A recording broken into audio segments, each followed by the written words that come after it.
There are more books in Skyrim than I have brain cells left. And I'm gonna rank them all. The books, not my brain cells. My neighbor decided to start mowing with his loudest lawnmower in the entire world right when I started recording. Great start. Howdy, and welcome back. Or if you're new here, welcome. This is a video I thought was a good idea until I was about halfway through the books, and then I looked back and realized the innocence and ignorance of my past self. But I was too far in and invested too much to stop there. Kind of like college. So in case you don't know, I personally don't partake in the written literature. As a Christian, I read my Bible and I read manga because, look at me. But if you were to hold up a book and just show it to me, I would turn the other direction, run off a cliff, because if it doesn't have pictures to activate my neurons, I'd rather not do it. So this has definitely been a journey for me. If you didn't know, I've been doing a series where I've been ranking every single thing in Skyrim, and this was the one that I thought I might not even do because there are 337 books in Skyrim. To be more accurate, there's around 400 actually, because if you take some of the books and you split them into their volumes, it equals close to 400. So I actually read closer to 400 books for this video. So let's go ahead and get on with it. If you can't tell by the length of this video, there is a lot to get on to. As I just said, there are a mountain of books in this game, so there's a mountain of things I have to cover. So I'm going to lay out some quick guidelines and notes for this video so you just know how I'm going to handle this subject. First off, these books are primarily ranked on entertainment value. I did take lore into account, but the main thing is if I found the book entertaining. There are a ton of historical books in this game that build up the world and build up the lore of the Elder Scrolls. And some of these books I found very entertaining and held my attention the entire way through the entire time, while other books read like historical high school textbooks written by a man who has given up on his life. So again, entertainment is by far the biggest weight of where I'm putting these on the ranking, but I did take lore into account as some of the books have essential lore, so it's kind of hard for me to throw those low if the lore is very essential to understanding the game. Second, I will be bunching together a series in a book.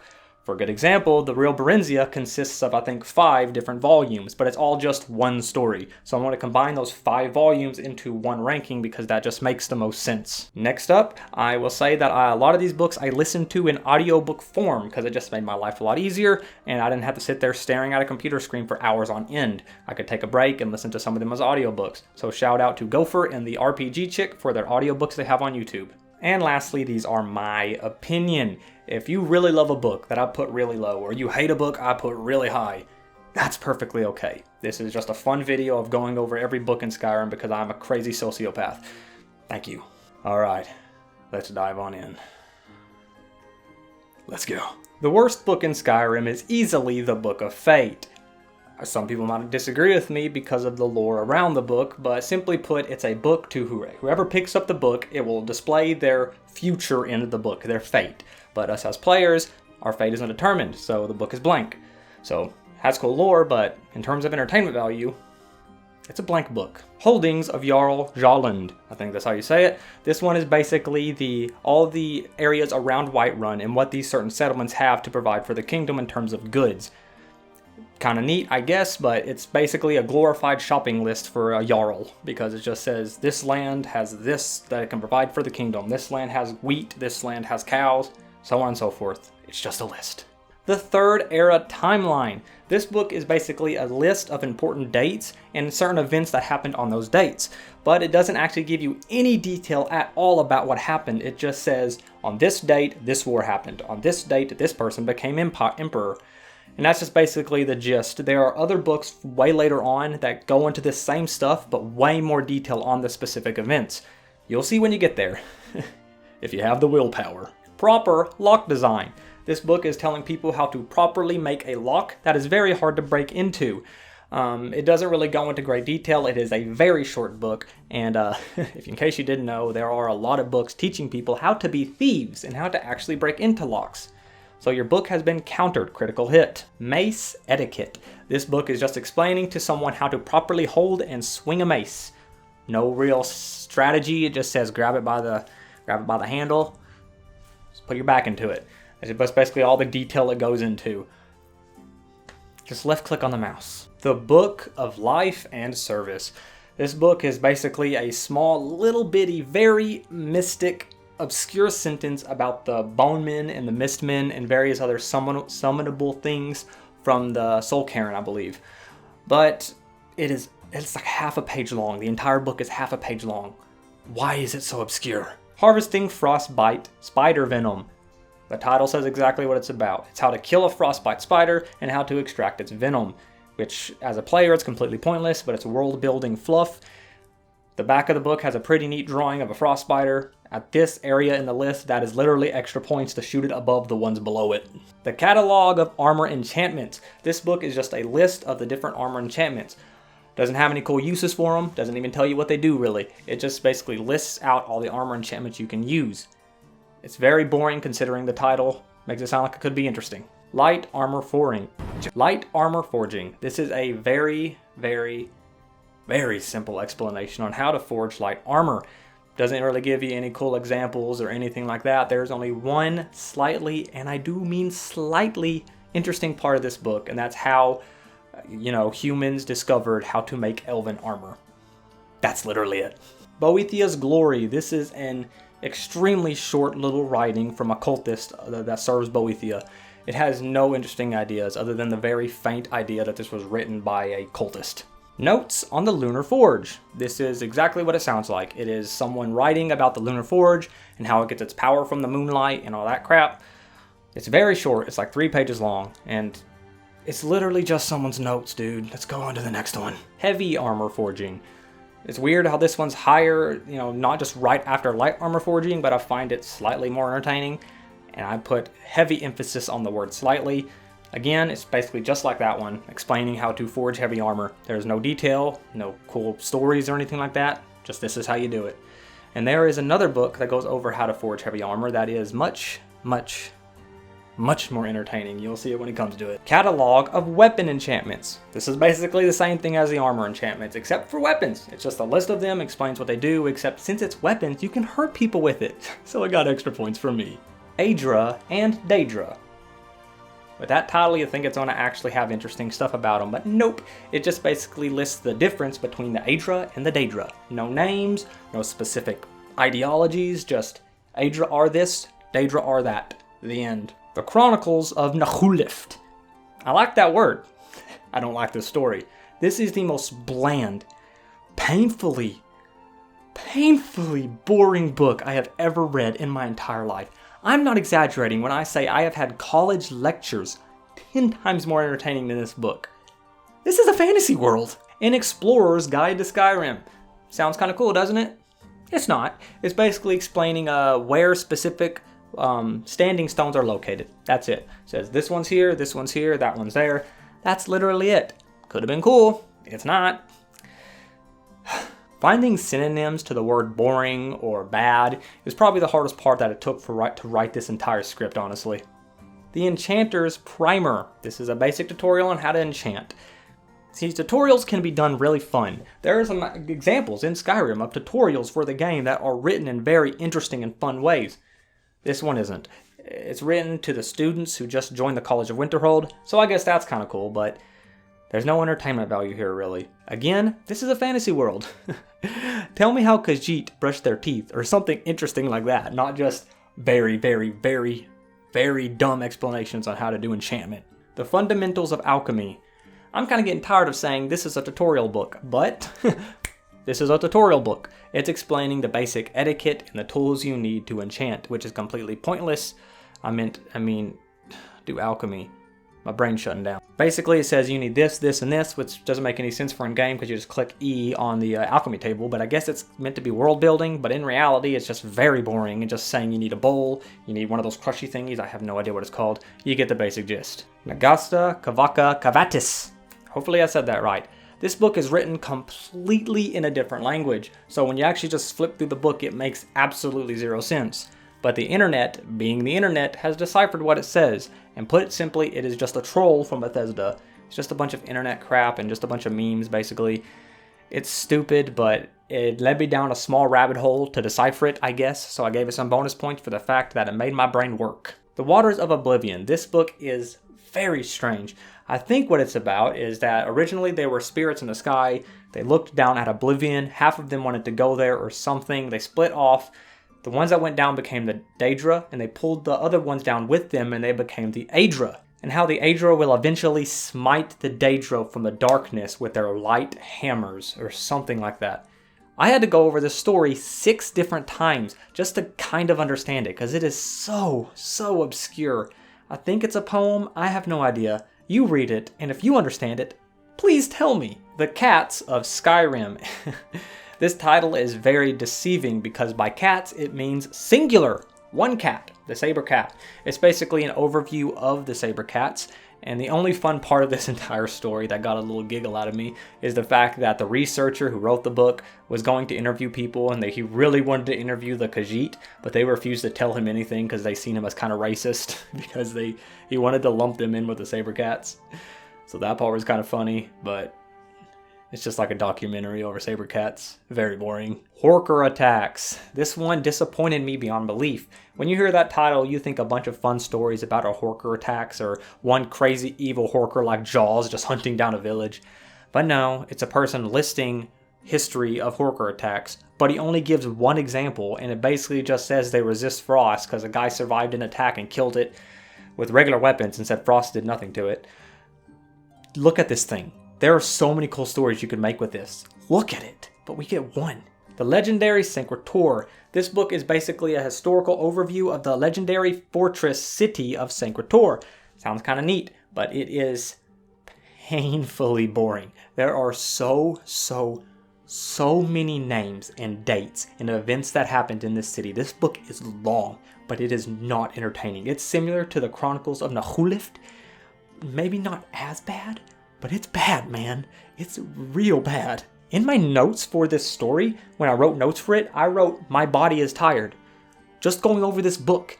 I needed to sleep after this book. The Four Totems of Voldkig. I think that's how you say it. Basically, this isn't a book at all. It's something you find in a dungeon, and it helps the player solve a puzzle in the dungeon in the game. Which, that's pretty cool world building. And I like riddles. So going over it, I was trying to solve the riddle, and I think I solved it. So that made made dopamine hit my brain and made me think for a second, which is better than the Chronicles of Nahulift and a Legendary Sancretor, which made me just want to lie down and take a shower and cry. So this one made my brain work, so it got more points. Magic from the Sky. This is basically going over meteorites and how they possess specific magical properties. It's boring, it's short, it's world building fluff basically, but it's better than the stuff below it because it's harmless. The War of the First Council. This book is basically who ruled Morrowind before the Tribunal came in and took over. It doesn't really go into any fun stories. It just says these people were ruling Morrowind before the Tribunal came in and did their whole thing and made Morrowind a better place to live. I wish it was more entertaining because this sounds like a really fun idea, but it just basically says these ones lived, these ones died, these ones are here now. That's it. I wish it was better. Souls, Black and White. As you could probably tell by the title, this is a tutorial over soul gems. The only fun part is when it explains black soul gems, because if you didn't know, black soul gems can only be filled with higher beings' souls. So humans or elves, Argonians, Khajiit, orcs, things like that can fill black soul gems, while white soul gems are basically can be filled with anything like a rabbit or a bear. So I like how the fact that it goes into the outlaw of the black soul gems and how they're illegal because of that specific aspect of them. But that's the only entertainment value because, again, it's a tutorial book. Liminal Bridges. This book is explaining how to transfer an item from Oblivion to our world or from our world to Oblivion. It's saying you need a connection with the Daedric Prince and small details like that. But the book is very short and written in the most academic way possible. It is hard to explain how academically this book is written. I don't recommend you read any books below this or this one even, but read the first page of this book. Just do it. Read the first page. You'll know what I mean when I say this is an academically written book. Twin Secrets. This book is a man explaining how to put 2 weapon enchantments on 1 weapon. But no one's done it before. He's saying he learned it from a dragon. Why won't you believe him? People need to believe him. He did it. I promise. I promise he did it, guys. He did. The Amulet of Kings. You probably know that name if you played Oblivion. The Amulet of Kings is one of the most important items humans have in their disposal. It's basically an overview of how we got the Amulet of Kings and things like that, but it doesn't go into near as much detail as I wanted for a book like this. I know I've been complaining about details in some books, but this book really needed more detail. It's too short for such an important subject. Of Crossed Daggers. This is an overview of Riften and how it fell. and how it's starting to rise again. It's basically explaining that it was all just one Jarl's fault who was very corrupt. But in my opinion, it might have been that Jarl, or the thieves that are in there, or the depressing location in a swamp, or the very fishy smell, or all the corrupted other occupants. That might have been a factor. The Pig Children. This book is basically a very, very racist book written by a Nord, I think, talking about orcs, saying how they're barbarians, they're simple-minded, and how they're pigs, and all that stuff. It's obviously a very old book before everything kind of came together and how the races are actually living together now for the most part. So, yeah, it's world building, I guess, but I hope every orc comes together, and if this guy is still alive, they just go to his house with hammers and axes. I just want to see that. I just want to see them go to his house, Racist piece of crap. Nerevar, Moon and Stars. This is the first book on this list about Red Mountain, but you will see the Red Mountain is Bethesda's favorite thing in the entire world. So many books go over this subject. But right now, this book itself is going over the small history of the battle itself, as well as a man named Nerevar, and how he fell, and how he made a lot of promises before he died, and so he never was able to keep up to his promises. And it's about how the people believe that one day he will come back, and he will make right the promises he made. So it's basically a cult was formed around Nerevar, hoping he would come back and give them what he promised them. Neat idea, but it's very blandly written. The writing is just very boring. Such a cool subject, but it didn't, hit its strides like I was hoping it would. Malyn Varen's Grimoire. This book is about a guy who is obsessed with immortality, and he is obsessed with achieving immortality by using the Black Star. That's a Daedric artifact. Who knows, maybe toying around with Daedra artifacts to get your own needs is a very stupid idea. Just a guess. But sadly, again, this book is very blandly written for something that could have been a cool subject, and it's very short too, so I wish it could have been better. The Watcher of Stones. This book is written by a guy who is obsessed with changing his fate. Because if you don't know, people in Skyrim, or the Elder Scrolls, are born under a specific star. Which is the standing stones in the game. And he is obsessed with changing his, so he has spent his entire life trying to do it, only to figure out that only very specific special people can do it, and he ain't one of them. But I guess a random prisoner in Oblivion is, so I feel sorry for this guy. The Dragon Break.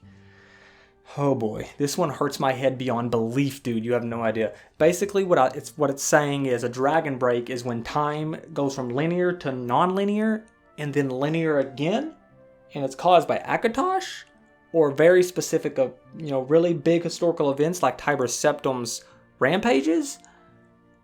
I think this is a very academically written book, and it doesn't go into enough detail on the specific idea of the dragon break. It's assuming we already know what a dragon break is. I studied the wiki to figure out what the heck this book was talking about, and I still don't understand. Maybe I'm just stupid. Probably pretty accurate. Arcana Restored. This book is basically going over the arcane fountains and how they can restore one's health, or even restore the arcane properties of specific objects, and things like that. Again, I had to go over this book like 8 times to even basically understand the basic gist of what it was trying to say. We're in the very hard to discern area of the list because these books could be cool, but I can't understand what the heck they're talking about. Hanging Gardens.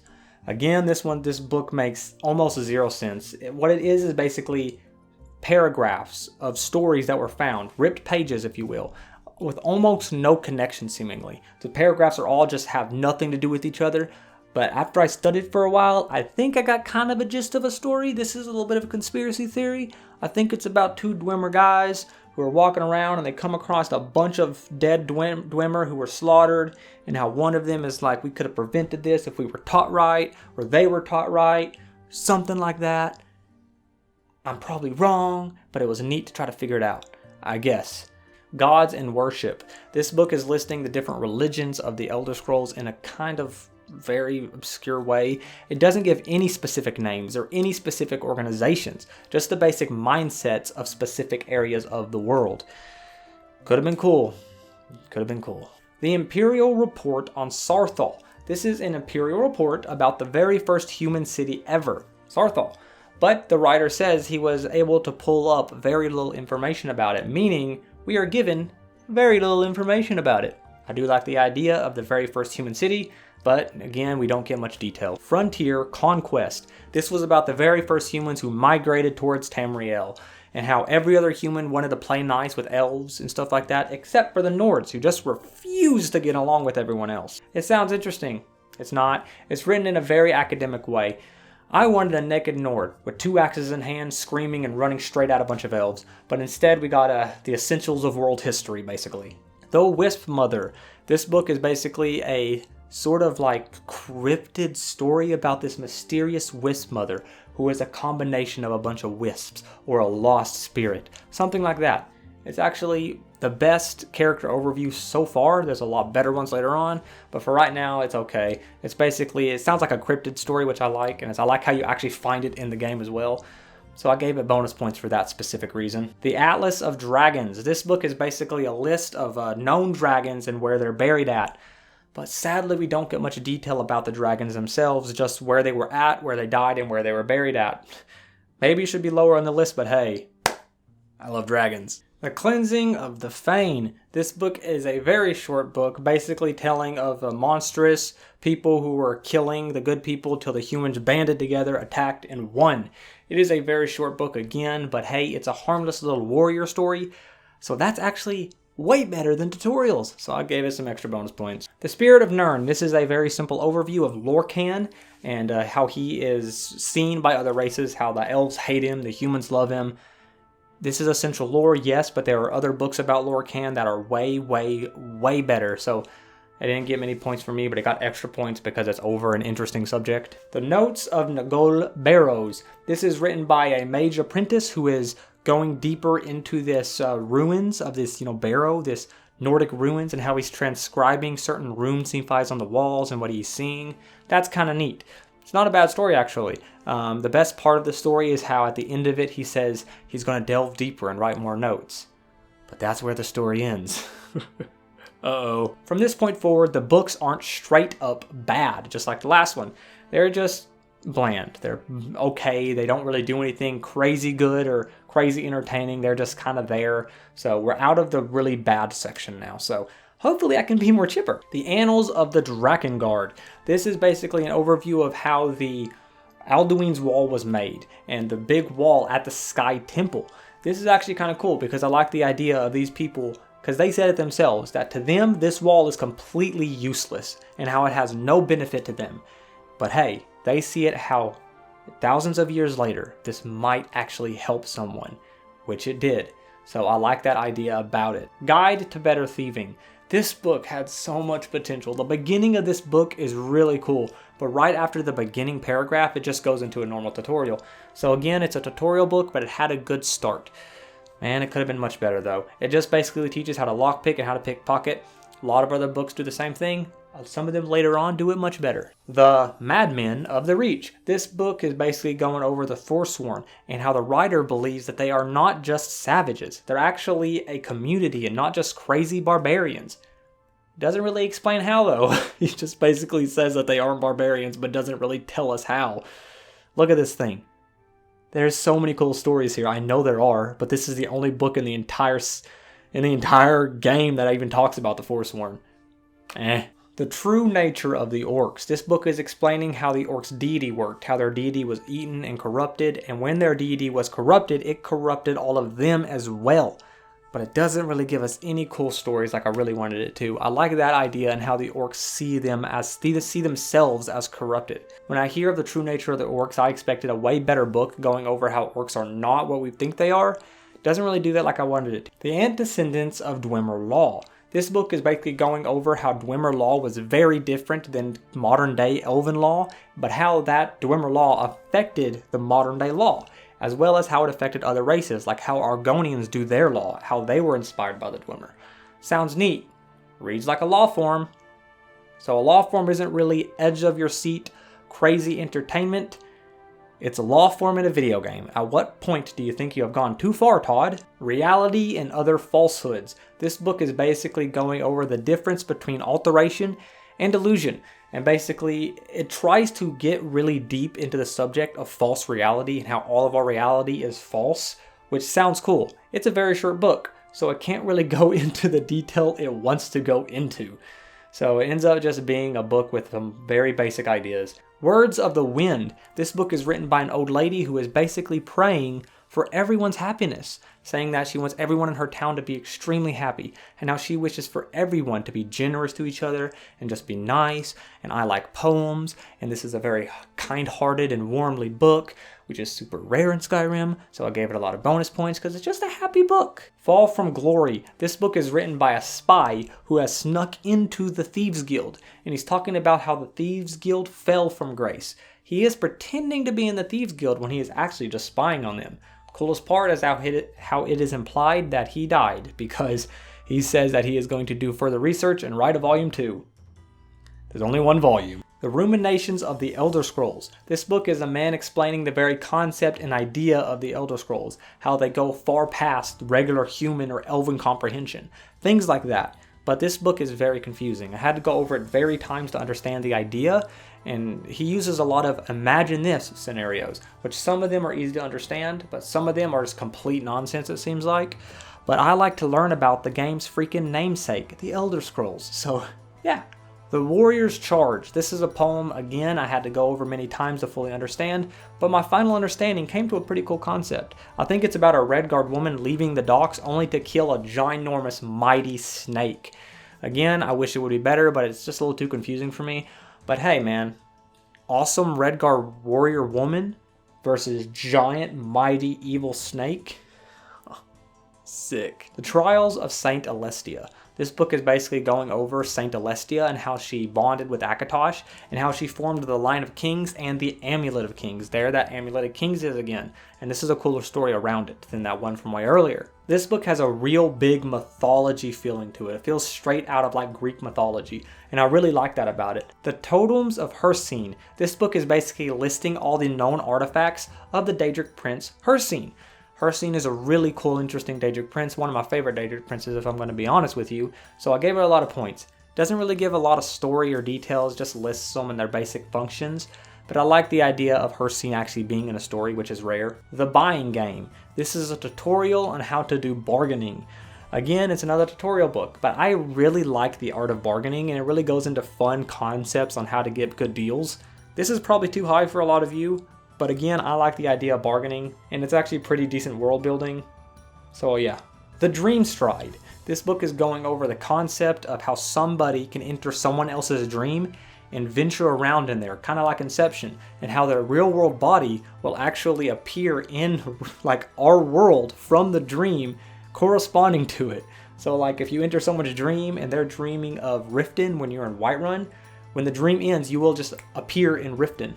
Really neat concept, doesn't really give any cool stories, just the concept itself, but the concept is so cool that I got a lot of points. The Ancestors of the Dunmer. This is going over how Dunmer see their ancestors, how they worship them, and how they want to honor all their ancestors and their elders.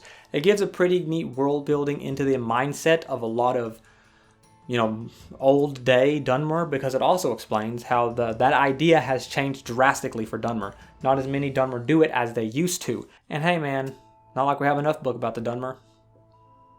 That's a joke.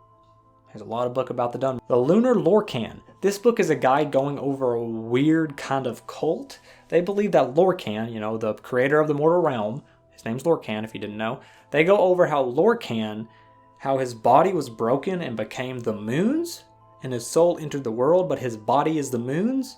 And the writer makes a joke about the hollow earth theory, because he says, these people obviously believe in the hollow crescent theory, which actually kind of got a giggle out of me. The Old Ways. This book is basically the concept of a small religion in the world who think that the ancestors are what makes up the spirit world. How like your ancestors are actually the spirits. And they believe also that the Aedra and Daedra were simply real world people who achieved great things and were rewarded in their afterlife by becoming these Aedra and Daedra, sort of like Tiber Septim, so it's basically expanding that idea. This is the idea I've only heard in this book, so I like that, how it's a specific idea you can only learn about from a book. The Power of the Elements. This book is a unique book in the game, as when you first get it in the game, it's pretty empty, but as you do the quest, it gets filled out more and such like that. The finished book is basically a few trace ideas that link together how mages were being taught and how they're in the shadow of the Greybeards. And I think the story is about an apprentice mage who gave up on the whole idea of magic and murdered his master with regular weapons. I think that's the basic gist. I'm sorry that I'm saying I don't understand some of these stories. You go and read them and try to get a overview of them, because it's kind of hard sometimes. The Secrets of Ragnavold. This book is not actually found in game. You have to use console commands to get it. But once you get it, the story is basically two warriors who track down to kill their old master because their old master has fell to corruption. And the book is basically praising these two warriors and their heroism and what they did for the world. That's basically the gist of the whole story.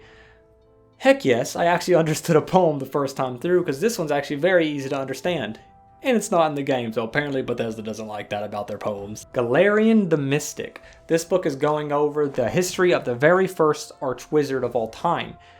Sounds really cool, interesting, heroism, all that amazing greatness, but in reality it's just a boy who was taught to read whenever reading was illegal. Kind of ended up being kind of bland, but I really like the idea of the first archwizard just being a simple aspect of a boy who could read when no one else could. So that's kind of neat, I guess. Acustulus Lemma Ball. This book is incredibly depressing. This book is basically how Molag Bal created vampires. It's really cool learning the origins of vampires, but this story is really messed up, and I'm not going to repeat it here. Why, Bethesda? Why write this? The Notes on Dim Hollow Crypt. This is basically the story of a explorer, archaeologist dude who finally discovers this crypt that he's been looking for forever. And when he gets down there, he actually finds where Serana sleeps. And he's just so excited and giddy the entire time. It makes for an entertaining book just because of how excited he is the entire time. It's my favorite of the notebooks so far. On the Great Collapse. This book is written by a archwizard of the College of Winterhold. And it's written to the Jarl of Winterhold. And now he is saying that the great collapse of Winterhold was not the college's fault. And he is begging the Jarl not to hold them accountable, as they had nothing to do with the fall of the city. So I really like that idea, but at the end of the day, it is just a published letter. So it's short, not crazy detailed, but I do like the idea between the relationship between Winterhold and the college. And this book just goes crazy with it. Changed Ones. This book is a very, very mythology kind of book. It feels very mythology, like Greek and Roman mythology. It's basically going over how Boethia taught the original spirits how to be evil and corrupted them, and how the Aedra taught them how to wear skin and all kinds of weird concepts like that. I really enjoy the ancient text way this feels, so I like that part of the book. The Keepers of the Razor. I actually kind of like this book. We're at the point where the books going forward are actually pretty good. So this book is basically the idea of Mehrunes' Razor, a legendary weapon from Mehrunes Dagon, and how they split the weapon into 3 different parts. And these parts were given to 3 different families, and the families handed them down generation to generation in the family to keep them far away from each other, to prevent this evil weapon from ever being formed again. I do like the concept. Pretty decent story. Again, the stories going forward are actually pretty okay, They're pretty good. Not great, but they'll do. Necronax, Fire and Faith. This book is a really cool concept, actually. It's about Necarak, this name. It's about him going around to all the Dwemer and spreading the beliefs of Kakranak, the guy who formed the Kakranak's, old weapons that caused the Dwemers to disappear, you know what I mean? And it's about him going to all the Dwemer and spreading this idea to them and getting them on Kakranak's side. This is literally the build-up to the Dwemer just vanishing. So I like that idea. Atronach Forge Manual. This is, again, a neat idea, but I wish it was expanded upon. It's about this forge found underground that is very strange, and how the writer figured out whatever you put into this forge, it will summon a different Atronach. Basically saying there are limitless possibilities, but he only lists 3. The 3 you find in game, you know what I mean? And only lists those 3 and how to summon them. There is such a cool story in here about a researcher delving too deep. I really wish it went into that, but it didn't. It's just basically a tutorial. The Ethereum Wars. This book is basically going over how Ethereum, which is this weird crystal the Dwemer used for everything, how this crystal only the Dwemer could use. So we find tons and tons of these Ethereum crystals, but they're rocks to us. They serve no purpose. They don't do anything. But we know the Dwemer used them to do tons of crazy stuff, but we can't figure out how they did it. That's a really neat concept. We have never found their Ethereum Forge. We know their Ethereum Forge exists because of all the written text. Never found it. But so we have tons of these rocks that are apparently amazing, but they're pointless to us. The 5 Far Stars. This book is basically about how the Dunmer think that the Red Mountain will never break them. how all the events that happened at Red Mountain will never destroy them. Through all the death and loss that Red Mountain caused, they believe that they can rise again and still be more growth and have more potential than they had in the past. I don't feel good making a joke about this one because that's just a beautiful concept. Glories and Laments. This book is about a guy venturing into the ruins of the Ayleids. He's describing everything he's seeing, and it gives a very slight touch on lore, but this gets a lot of bonus points for just the scenery, man. This book does a great job explaining what this city looked like. I got a really great image in my head of where he was at. That just tells you how good the scene building in this book is. Sadly, that's the only thing the book really has is scene building, but I do like it.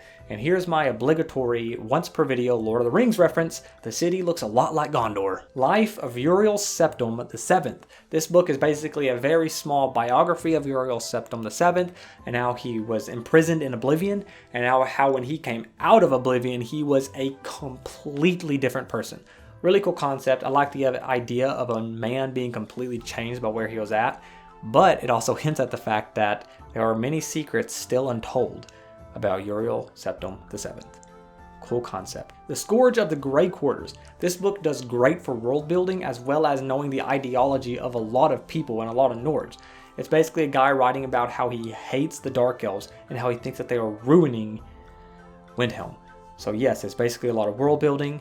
It's written by a real piece of crap, so that gives it a neat tone to it, I guess. The guy is a real piece of crap. I hate him so much, and I think the Dunmer should come together and burn down his house and kick his butt.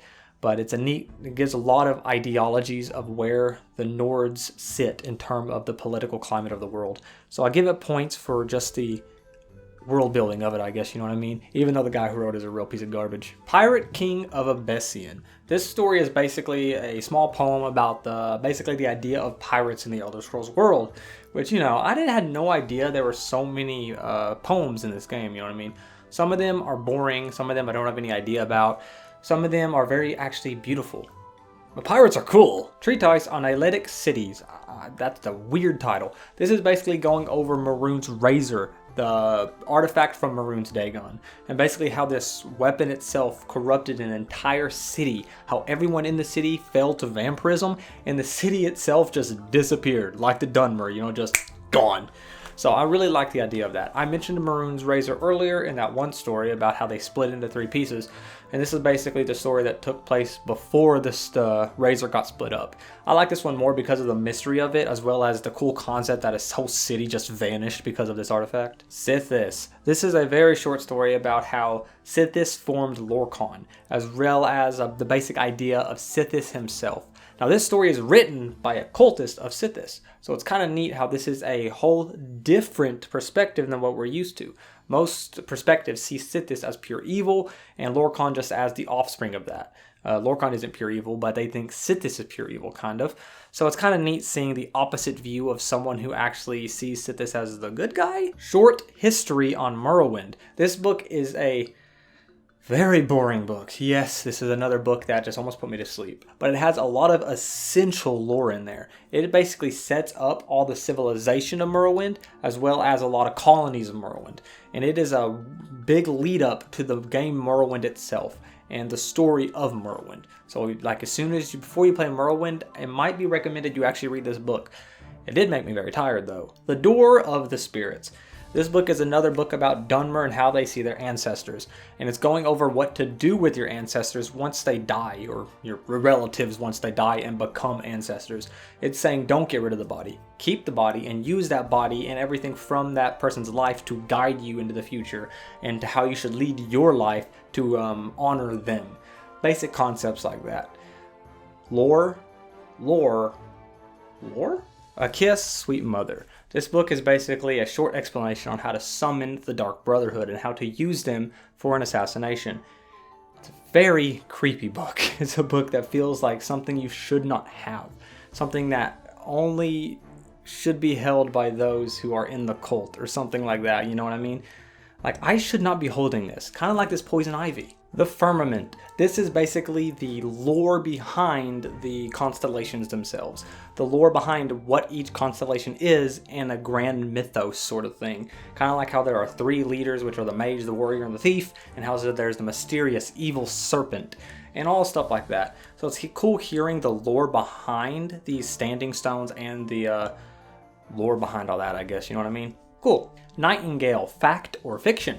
This is basically a mystery sort of thing, kind of like a YouTube video of a person delving deep into the concept and the conspiracy around the nightingale, or if they exist or not. We of course know they do, so it's cool seeing someone try to pick apart something we already know. I like that concept of it. But yeah, overall it's just an okay book. I might be giving this one too many points, but I like the whole idea of someone trying to pick apart something we already know as fact. The Knights of the Nine. This is the biography overview of a whole knight's order called the Knights of the Nine. Basically what these people were going to do was they were going to find 8 ancient artifacts. That was the plan, until the leader got promoted and disbanded the group because he was better than them now, you know what I mean? Cool concept, but I wish it was expanded upon more. I feel like I've said that exact sentence 1,000 times in this whole list so far, and my brain's going to explode. Battle of Sancre-Tor. This is going over a legendary battle that happened at the beginning of Tiber Septim's campaigns across the world. It has a lot of very essential lore, as well as it really builds up the character of Tiber Septim and shows how great of a general he was and how important of a character Tiber Septim is. I think this is really cool lore around the character. Skyrim's Rule. This is about an outsider coming to Skyrim and explaining how the leadership works here, how the Jarls work, what the Jarls have in their court, and things like that, and the basic outline of how the whole politic system works in Skyrim. The coolest part is the fact that he predicted the Civil War. He came here before the Civil War and he explains why he thinks a Civil War is going to happen, and he's just happy to dip out before it actually happens. So I like that little little nitpick detail there. Zealotry of Sheogorath. This is a very brief overview about the cult of Sheogorath, which leaves me disappointed because when you hear the name Sheogorath, you're thinking of people throwing their clothes off, running into roofs, and pretending like they're vultures. But that's not what this is. It's basically explaining who how the cultists operate, but it doesn't go into crazy detail about how mad they are. But yeah, Sheogorath is a cool character, so I like hearing about him in any form. So I gave it points for that, but it could have been way better. The Last King of the Aelids. This is about how the time when humans were slaves to elves and how humans began to rise up and fight up against their masters. I love that. I love the gladiator story of it, you know what I mean? But we don't get the gladiator story of it. We get a historical overview of it happening, but it's very essential lore, so I had to put it here because the lore is great and I love the concept, but I want a gladiator and not this. Lost Legends. This is basically a compilation of 3 to 4 different folklores in Skyrim, and how each of them actually has a grain of truth to them. I like the anthology nature of it and how it actually lists several stories and how we as players know that each one of them is still kind of true, you know what I mean? That each of them could be real, like Flat Earth. Clarification, that was a joke. That was a complete joke. The Flat Earth thing was a joke. That was supposed to be a joke. Just letting you know. I don't believe that. Effects of the Elder Scrolls. This is basically going over what happens to someone when they read the Elder Scrolls, and it goes over the monks that actually keep the Elder Scrolls and they study them, and how as they keep doing it, they get more and more blind, and eventually it leads to a monk's penultimate reading, which is their last reading because they know it's going to lead to their blindness, and how they approach that and how the other monks approach them when they know they're ready for the penultimate reading. I love the idea behind the lore of the Elder Scrolls so much. If I had the Elder Scrolls in my hands, I would keep just spamming it until I knew when the Elder Scrolls 6 was going to come out. The Reclamation. This story is going over the Dunmer, more lore about the Dunmer, and going over what happened after the Tribunal fell. After all 3 Tribunal were gone, it goes over how the religion of Morrowind and the Dunmer shifted and how it completely changed. Now this story is historical, yes, but I have heard so many stories about the Tribunal in this series that it's really cool hearing the aftermath of them rather than the build up to them and when they rule, like almost every other book about them. On Stepping Lightly, this book is very unique. It is a kind of tutorial about teaching people how to go through the Nordic ruins and what to look out for when you're in them. What kind of traps are there, how to kill the Draugr, Things like that. It's the only book of its kind actually explaining how to explore certain areas, which I really like. And I really like how it talks about the Nordic ruins, how many books don't actually talk about the Nordic ruins like they are now, not how they were in the past. Apparently Lydia never read this book though, because it talks about how to avoid pressure plates, and I think she has eaten more of those than she has food. Pension of the Ancestor Moths.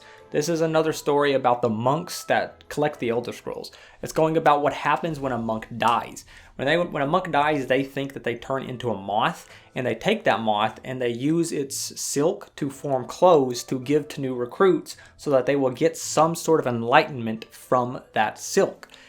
Really neat world building there. I really like the concept of it and the mythology it builds around. Things like that. I like this stuff more than just tutorial books, but it also works as a tutorial book. The fun thing is it's not a tutorial book for us. It's a tutorial book for the moths and the new recruits and how to make the silk. So it isn't useful for the dragon slaying, world saving, Nazim beating hero. It's just over some monks. Ghosts in the Storm. This book is written by someone who was traveling with a bunch of Khajiits until out of nowhere in the middle of the night, in the middle of this massive storm, a bunch of ghosts just rushed in like they were from Lord of the Rings and just started slaughtering all of them. It's him recounting what happened to him while he's at a tavern alone at night in the dark with only a candlelight next to him. It's a really cool, immersive sort of thing. It really drew me into the atmosphere of it. I like that of it, you know what I mean? It's pretty good. The House of Troubles. This is more Dunmer stuff, surprisingly enough, and it's going over basically the 4 Daedric princes that Dunmer fear the most and what to look out for as attacks from them. Basically going over how to discern different attacks from them and what you can do to fight against it. I like that aspect of it. My mouth is going crazy now, dude. I'm so dry, I need water. It's going over basically how to fight back against their attacks, and I like that world building and lore around them, and it's like a warning to the rest of their people written by someone who has experienced it. It's kind of neat. Okay. The Talos Mistake. This is written by someone explaining about how the ban of the worship of Tiber Septim was a mistake, and now he thinks that they should not have banned it because it's just going to cause a lot of trouble in the future. Even though he himself doesn't believe in Tiber Septim turning into Talos, he still thinks that the banning of it will cause many revolutions, and now he thinks it was a mistake to do that. It's a neat concept. It's the only one of its kind in the game, really, so I like that idea of it. A Gentleman's Guide to Skyrim or Whiterun. It's one of the two.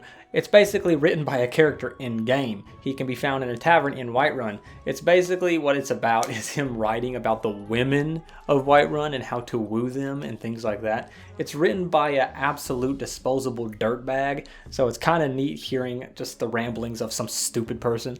Someone create a mod where I can gather all the women together and just go against this guy and, just, what I'm saying, beat him into the ground for what kind of dirtbag he is. But it's a kind of entertaining book just hearing the cringe of this guy. Shalador's Insight. This book is crazy unique.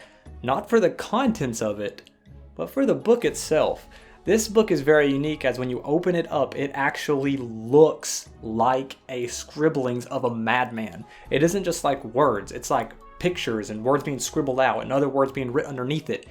It's crazy how unique it is in terms of just the way it looks, and I like that a lot about it.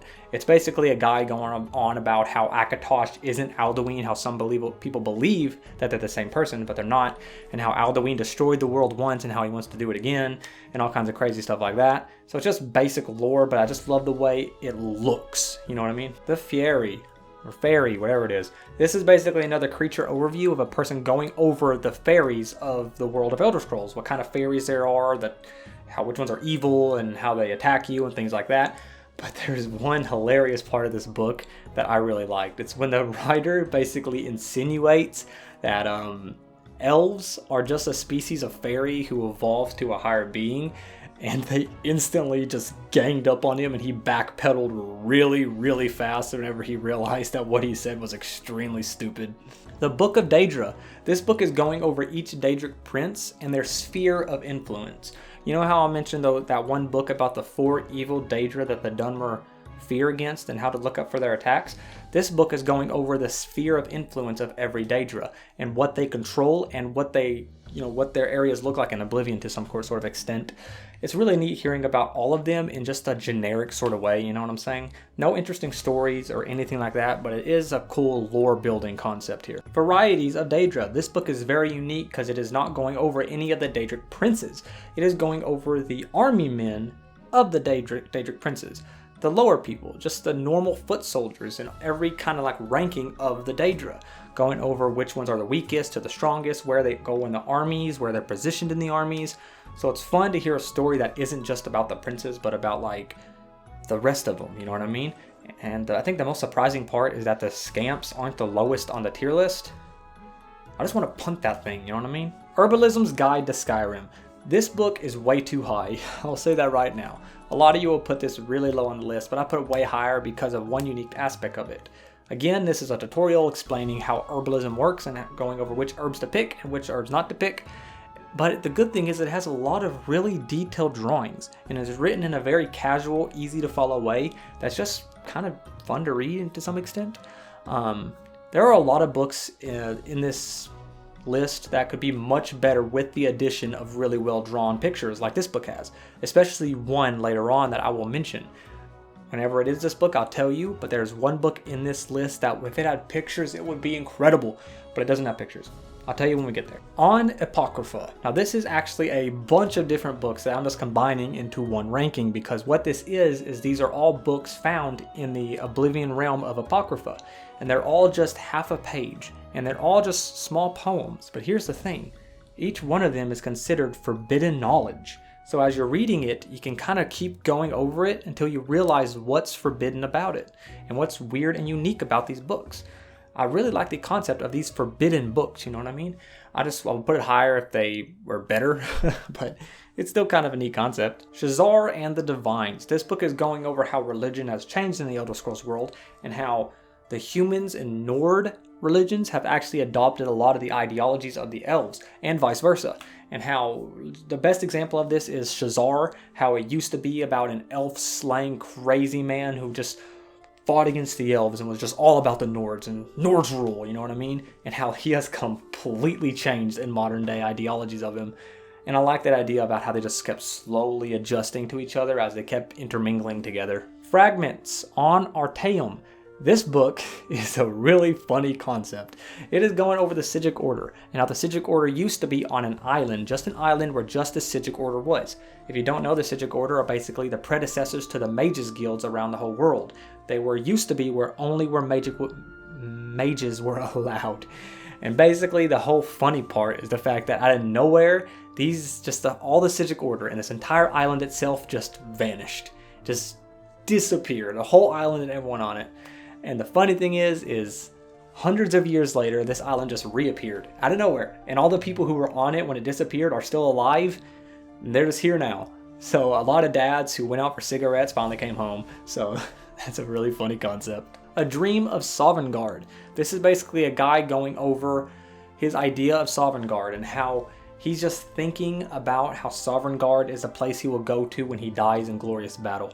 And he's about to fight in a war, and he uses his dream and the idea of this great land afterwards to push him forward and calm him before the war itself.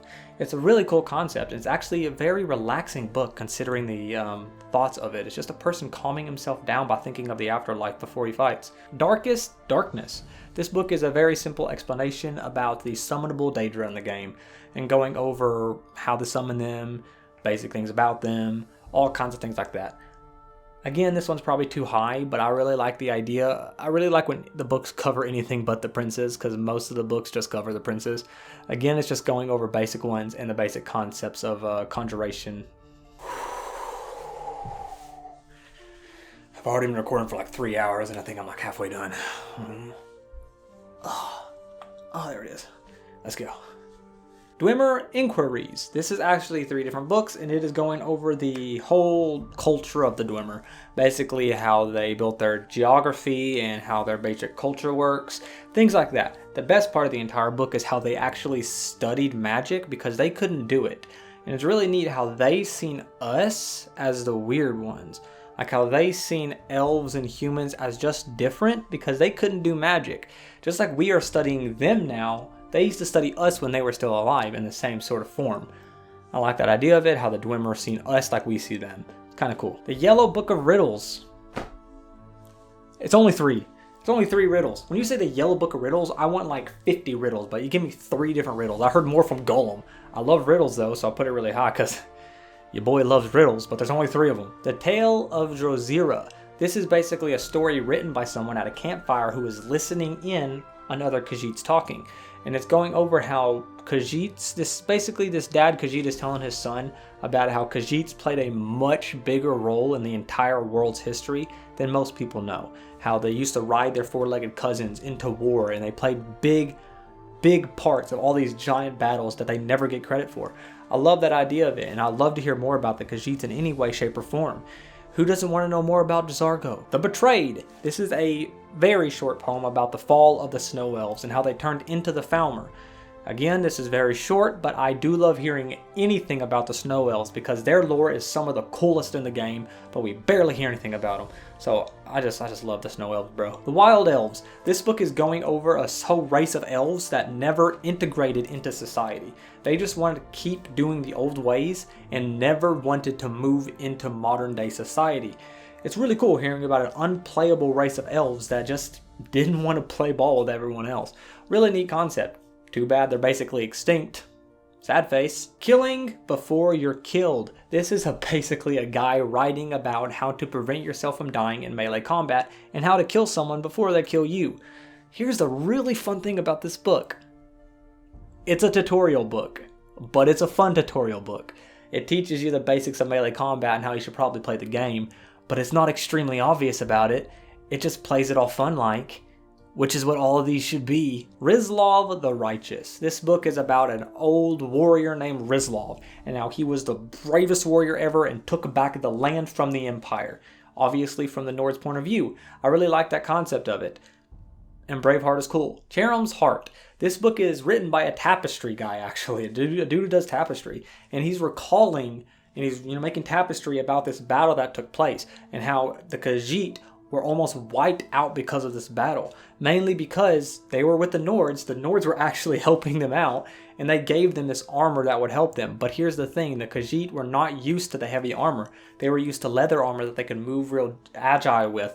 So the Nords were actually trying to help them, but almost it made them go extinct because of not knowing that the Khajiit weren't meant to wear that armor. It's neat knowing about that and how the battle tactics came into it. The most surprising part is that the Nords are playing nice with someone. Brothers of Darkness. This is basically a person writing about the Dark Brotherhood.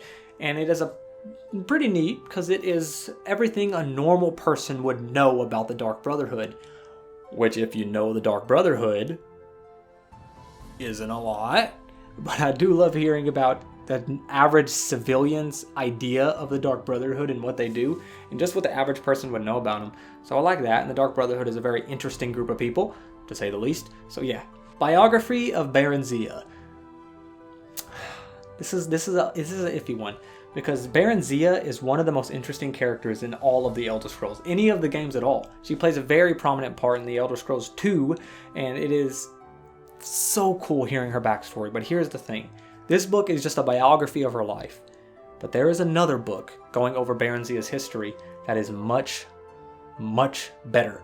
So I couldn't put this one any higher. I'll go over the details of her life in that entry because it's just more interesting to do it there. So just know this is basically the boring version of that really good story later on. Night of Tears. This is a funny one. This is basically a crazy guy going over a conspiracy about how the Nords found an ancient weapons and then the elves wanted it, so a war broke out between them.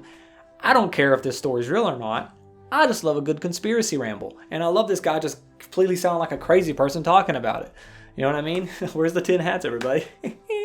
I've been doing this for like 2 hours. On Oblivion. This book is basically going over the evil Daedric princes and it's basically a guy talking about how not all Daedric princes are evil, and he highlights the evil ones.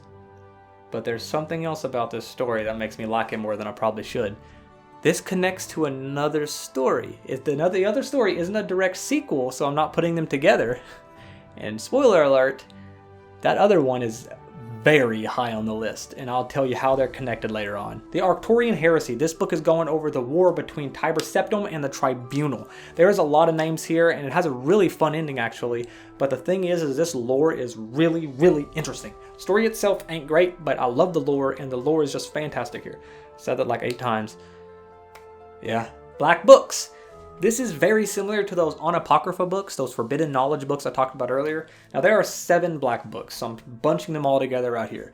Again, these are all half a page and they're supposed to be forbidden knowledge, but I think these do a better job of that forbidden knowledge sort of concept. So I gave it a way higher score than the other one, but it's basically the same idea as Apocrypha. I just think it's better. The Art of War Magic. This is basically going over how magic shouldn't all just be about destruction and how you can use magic to win wars in many different ways. Especially at the end of it, the writer just basically says how the greatest war mages never get the credit because they prevent wars from happening and they do stuff in the background that no one would ever know about. Alright, dude. Mythic Dawn Commentaries. This is 4 different volumes, and basically what it's about is a person talking about the new recruits and how to recruit people to the Mythic Dawn. If you don't know, the Mythic Dawn is the evil cult that basically serve Maroon's Dagon, I believe. And basically what it's about is this person just writing about how they should do their lives and how evil's good, even though it's not, because evil loses every time and evil sucks, but they worship evil. The weird stuff like that. It's basically that. Apparently these books didn't work because they get bodied in oblivion. Suck it. The Nords of Skyrim. This book is written by a guy talking about how not all Nords are just crazy barbarians who just run around naked, swinging their axes at trees and people and orcs and animals. He's just basically talking about how there's a lot more beauty in Skyrim and a lot more intelligence in Skyrim than just crazy barbarians. Cool concept. But there's a funny thing about this book. It's actually connected to another book I'm going to mention earlier. Again, these aren't just one series. They just have a kind of a neat connection to them. I'll mention it later and you'll know I'm talking about it because I'll mention it. Yeah. History of Ravenrock. This is a city overview about Ravenrock, obviously. And it's 3 different books. It is talking about how the Dunmer eventually took over it from the Empire and how the big wall was formed and the leadership and how the leader became very paranoid and all kinds of neat stuff like that. It's a pretty neat city overview. Why is it 3 books? It's just a city overview. It could have been done in 1, I think. Wind and Sand. This book is going over the deserts of the Red Guards and going over how the desert is a very hard place to live in a very interesting place as well. Goes more interesting than you think. It's talking about how the Alakir are warriors that are better than any other warriors because they are formed in this hard, harsh environment. And it's going over how mages of the Alakir get their power from the sand because the sand twists and turns with the wind and blends magic with the sand itself. And so they are extremely powerful mages. Here's the thing I like about it. This is the only book in the entire game that mentioned the Alakir. And there are very few books about the Red Guard. But we get a billion books about the Dunmer and a billion books about the Nords. I get it. It's in Skyrim, so Nords. And I get it because Morrowind was all about Dunmer and how a lot of these books came from Morrowind. I get that. But where are the Red Guards? Children of the Sky. It's a book about Skyrim and a book about Nords. What a surprise. What a surprise. What a surprise. But I like this one, actually. It actually has great imagery in it, talking about Viking warriors. Goes completely against that one before that was saying Skyrim's not just barbarians. This one's going over Viking warriors, and it gives you a great visualization in your head about these amazing, awesome warriors and how they fight for more than just stupid ideologies. It's really cool. I like the concept of it. It's a harmless read. I like it. The Hope of the Redoran. This book is about a warrior who cannot bleed fighting against just a normal, everyday warrior. Basically, an immortal guy fighting just a standard dude. I like the story. It has a really cool twist at the end of it that actually made me like the story a lot more. And it talks a lot about prophecy and how prophecies can be interpreted in many different ways than what a lot of people believe they can be. And who doesn't love a good underdog story? 2007. The Night Mother's Truth. This book is going over the Night Mother herself when she was alive. The whole story behind her, who she is, what she did for the Morag Tong, and how the Morag Tong turned into the Dark Brotherhood because of her primarily. And this one could be true, considering all the other stuff I learned from all these books. It all kinds of connects together to this book. So it seems like this book could be true regarding the Night Mother. Night Mother's a more interesting character than I thought when you actually read the books. I don't recommend you read all the books, but if you want to learn more about her, I guess you could read this one. The Adabala. This book is weird, dude. It reads like what it is. It is considered the oldest text in the entire world. And boy, does it feel like it. It goes over a woman who is a queen who freed slaves, and it's about her husband, and it's written by her husband, and her husband seems to be a minotaur, I believe, and it's going over him going across the world and clearing up misconceptions of his late wife. Basic things like that. Saying basic is too much because this book is anything but basic. This book is weird, dude, but I like the weirdness of it because it feels like the oldest text of all time. The Ransom of Zarek. This book is going over a guy who was captured by a bunch of people and how he used his knowledge on pride and stuff like that to get away. Took advantage of their pride as warriors to sneak away from them. Basic things like that. But there's a neat undertone to the story. This story is written by a person who seems to have changed the story, the original story that he's writing about, to be more mainstream so he could make more money from it. I like the idea of this guy just taking this old ancient text and changing it so it could sell more copies so he could get richer. Deathbrand. This story is going over a pirate king who cursed his treasure and his armor so that no one could use it unless they beat him in battle. Very interesting concept, actually. Very simple concept, but here's the thing. I like pirates. It's funner than hearing about the same stories 1,000 times over from different perspectives, so I like pirates. Cursed his treasure. Pirates. Sacred Witness. This book is interesting. It is another book about the Night Mother. A person talking about the Night Mother and how he met her. But here's the thing. His meeting with the Night Mother was very different than the other stories talking about the Night Mother. Talking about her as like a sweet old lady who was kind and loving. And he's writing about this knowing that what's going to happen next to him. And it did happen to him. Mysterious Akavir. This book is going over the continent of Akavir, which isn't Tamriel. No game has ever taken place in Akavir. A whole different continent itself. It's going over the different known species to be in Akavir. But I wish we got more detail about them. But I love the concept of this whole area that we have never even seen before. It's really cool. I would love to know more about the Serpent Folk and the Tiger Dragon. The Tiger Dragon. A Minor Maze. This book is written by a guy, really high member of the College of Winterhold, I think. And he's talking about how he made this massive labyrinth underground for mages to go to prove their worth as mages. And people were getting mad at him because it was way too hard. So he decided to write some riddles and some hints to help people get through it because all the mages going missing underground was a big deal, I guess. Words and Philosophy. This book is basically a person interviewing a Bosmer swordsman. It's cool because Bosmer are known for archery. So this woman, though, is a master at arms, one of the greatest swordsmen known to the land, basically, and how she is completely different than every other swordsman because she is a Bosmer. She uses her knowledge of an archery to succeed in swordsmanship. And he's just interviewing her and talking to her, and it's weird. It's cool hearing her ideologies and how she succeeded against all different odds going against her. From here on out, every book is, I consider, good. From here going forward, the books now are good. So we are past the bad, then we went to boring kind of, then we went to the decent ones, to the pretty okay ones that I consider okay. Now we're at just the good stories, I think. And there's a lot of video left, so I consider a good amount of the books in Skyrim to be good. Where were you when the dragon broke? Remember earlier how I mentioned the dragon break and how it was basically time going from linear to non-linear then back again? This is basically a person traveling around the world and interviewing people on where they were when this dragon break happened and time switched. It has some neat concepts, like he interviews a Khajiit who's seen Dwemer. He just seen Dwemer. He said when it happened, he was around Dwemer in a battle going on or something like that, and seeing a bunch of Dwemer, and then he just came back to reality. And he even somehow gets an interview with Metamarco, the King of Worms. How he got that interview, I have no idea, but I would love to have been there. Touching the Light. This is a poem written by snow elves, actually. It is about how snow elves have this inner sanctum and how the journey to get to the inner sanctum is extremely treacherous and very, very hard. And the only ones who reach it are people who can prove their worth to Ariel, their god, the person they worship. They see it as only the strong can reach there, and those who do reach it have proven their worth and their faithfulship. It's a really cool concept. I love the idea because the snow elves are so cool. I wish we'd seen more stuff about the snow elves. But okay, it's good. The Anticipations. This book is another book about the Dunmer. It's about the 4 good Daedra. You know the other one was about the 4 bad ones? This is about the 4 good ones and which ones to look for whenever you're in specific situations and which ones to use to guide you when you're going through hard times. Just specific concepts like that.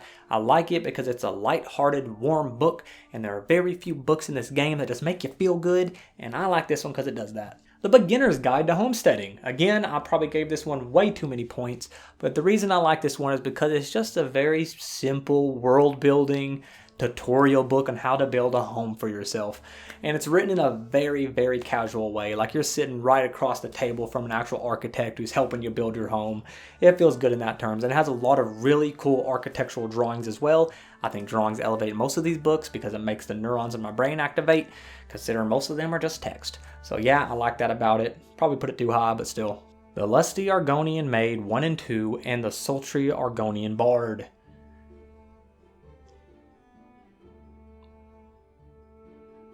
Yeah.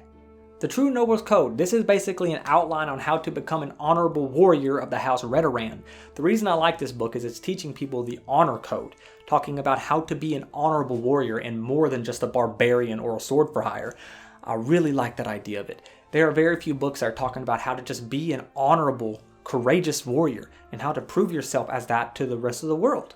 It's neat because most of these are just how to be a mage, how to be a warrior, how to be a barbarian, how to swing a mace. This is just how to be a good person as a warrior.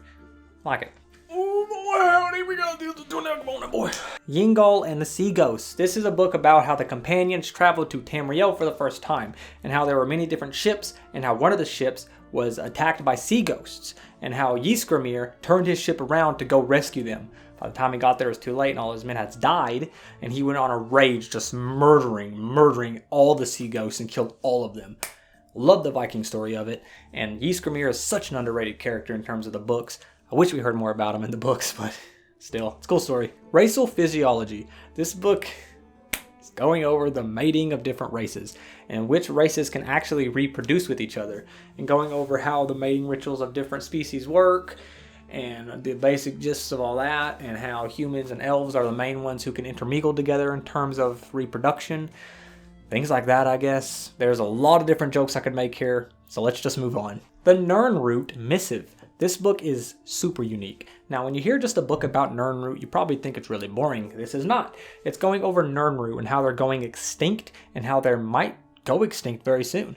But it's really cool because it's actually written by a professor. It's basically just his speech to a bunch of scholars talking to them about how they need to save the Nirnroot and talking about ways they can do it. It's the only book in the entire game that is actually just a guy talking to a bunch of scholars trying to persuade them to change their ways and to fix the extinction of a very important plant. I like it. Confessions of a Khajiit Fur Trader. This is by far, without a doubt, an extremely dark book. What it's about is basically a Khajiit who is a thief who wants to get into the merchant business, but he can't really succeed in selling almost anything until he starts selling forbidden goods.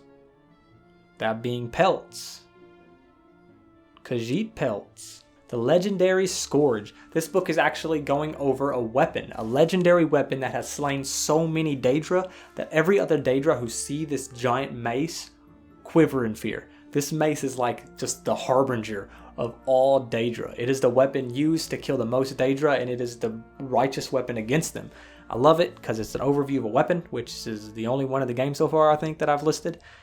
And I think it might be the only one in the game that's just overviewing a really cool freaking weapon that kills Daedra. So I really like that about it, you know what I'm saying? It's really cool. And the book even mentions the Battle Spire, which is really cool because that's the only book to mention the Battle Spire. A Brief History on the Empire.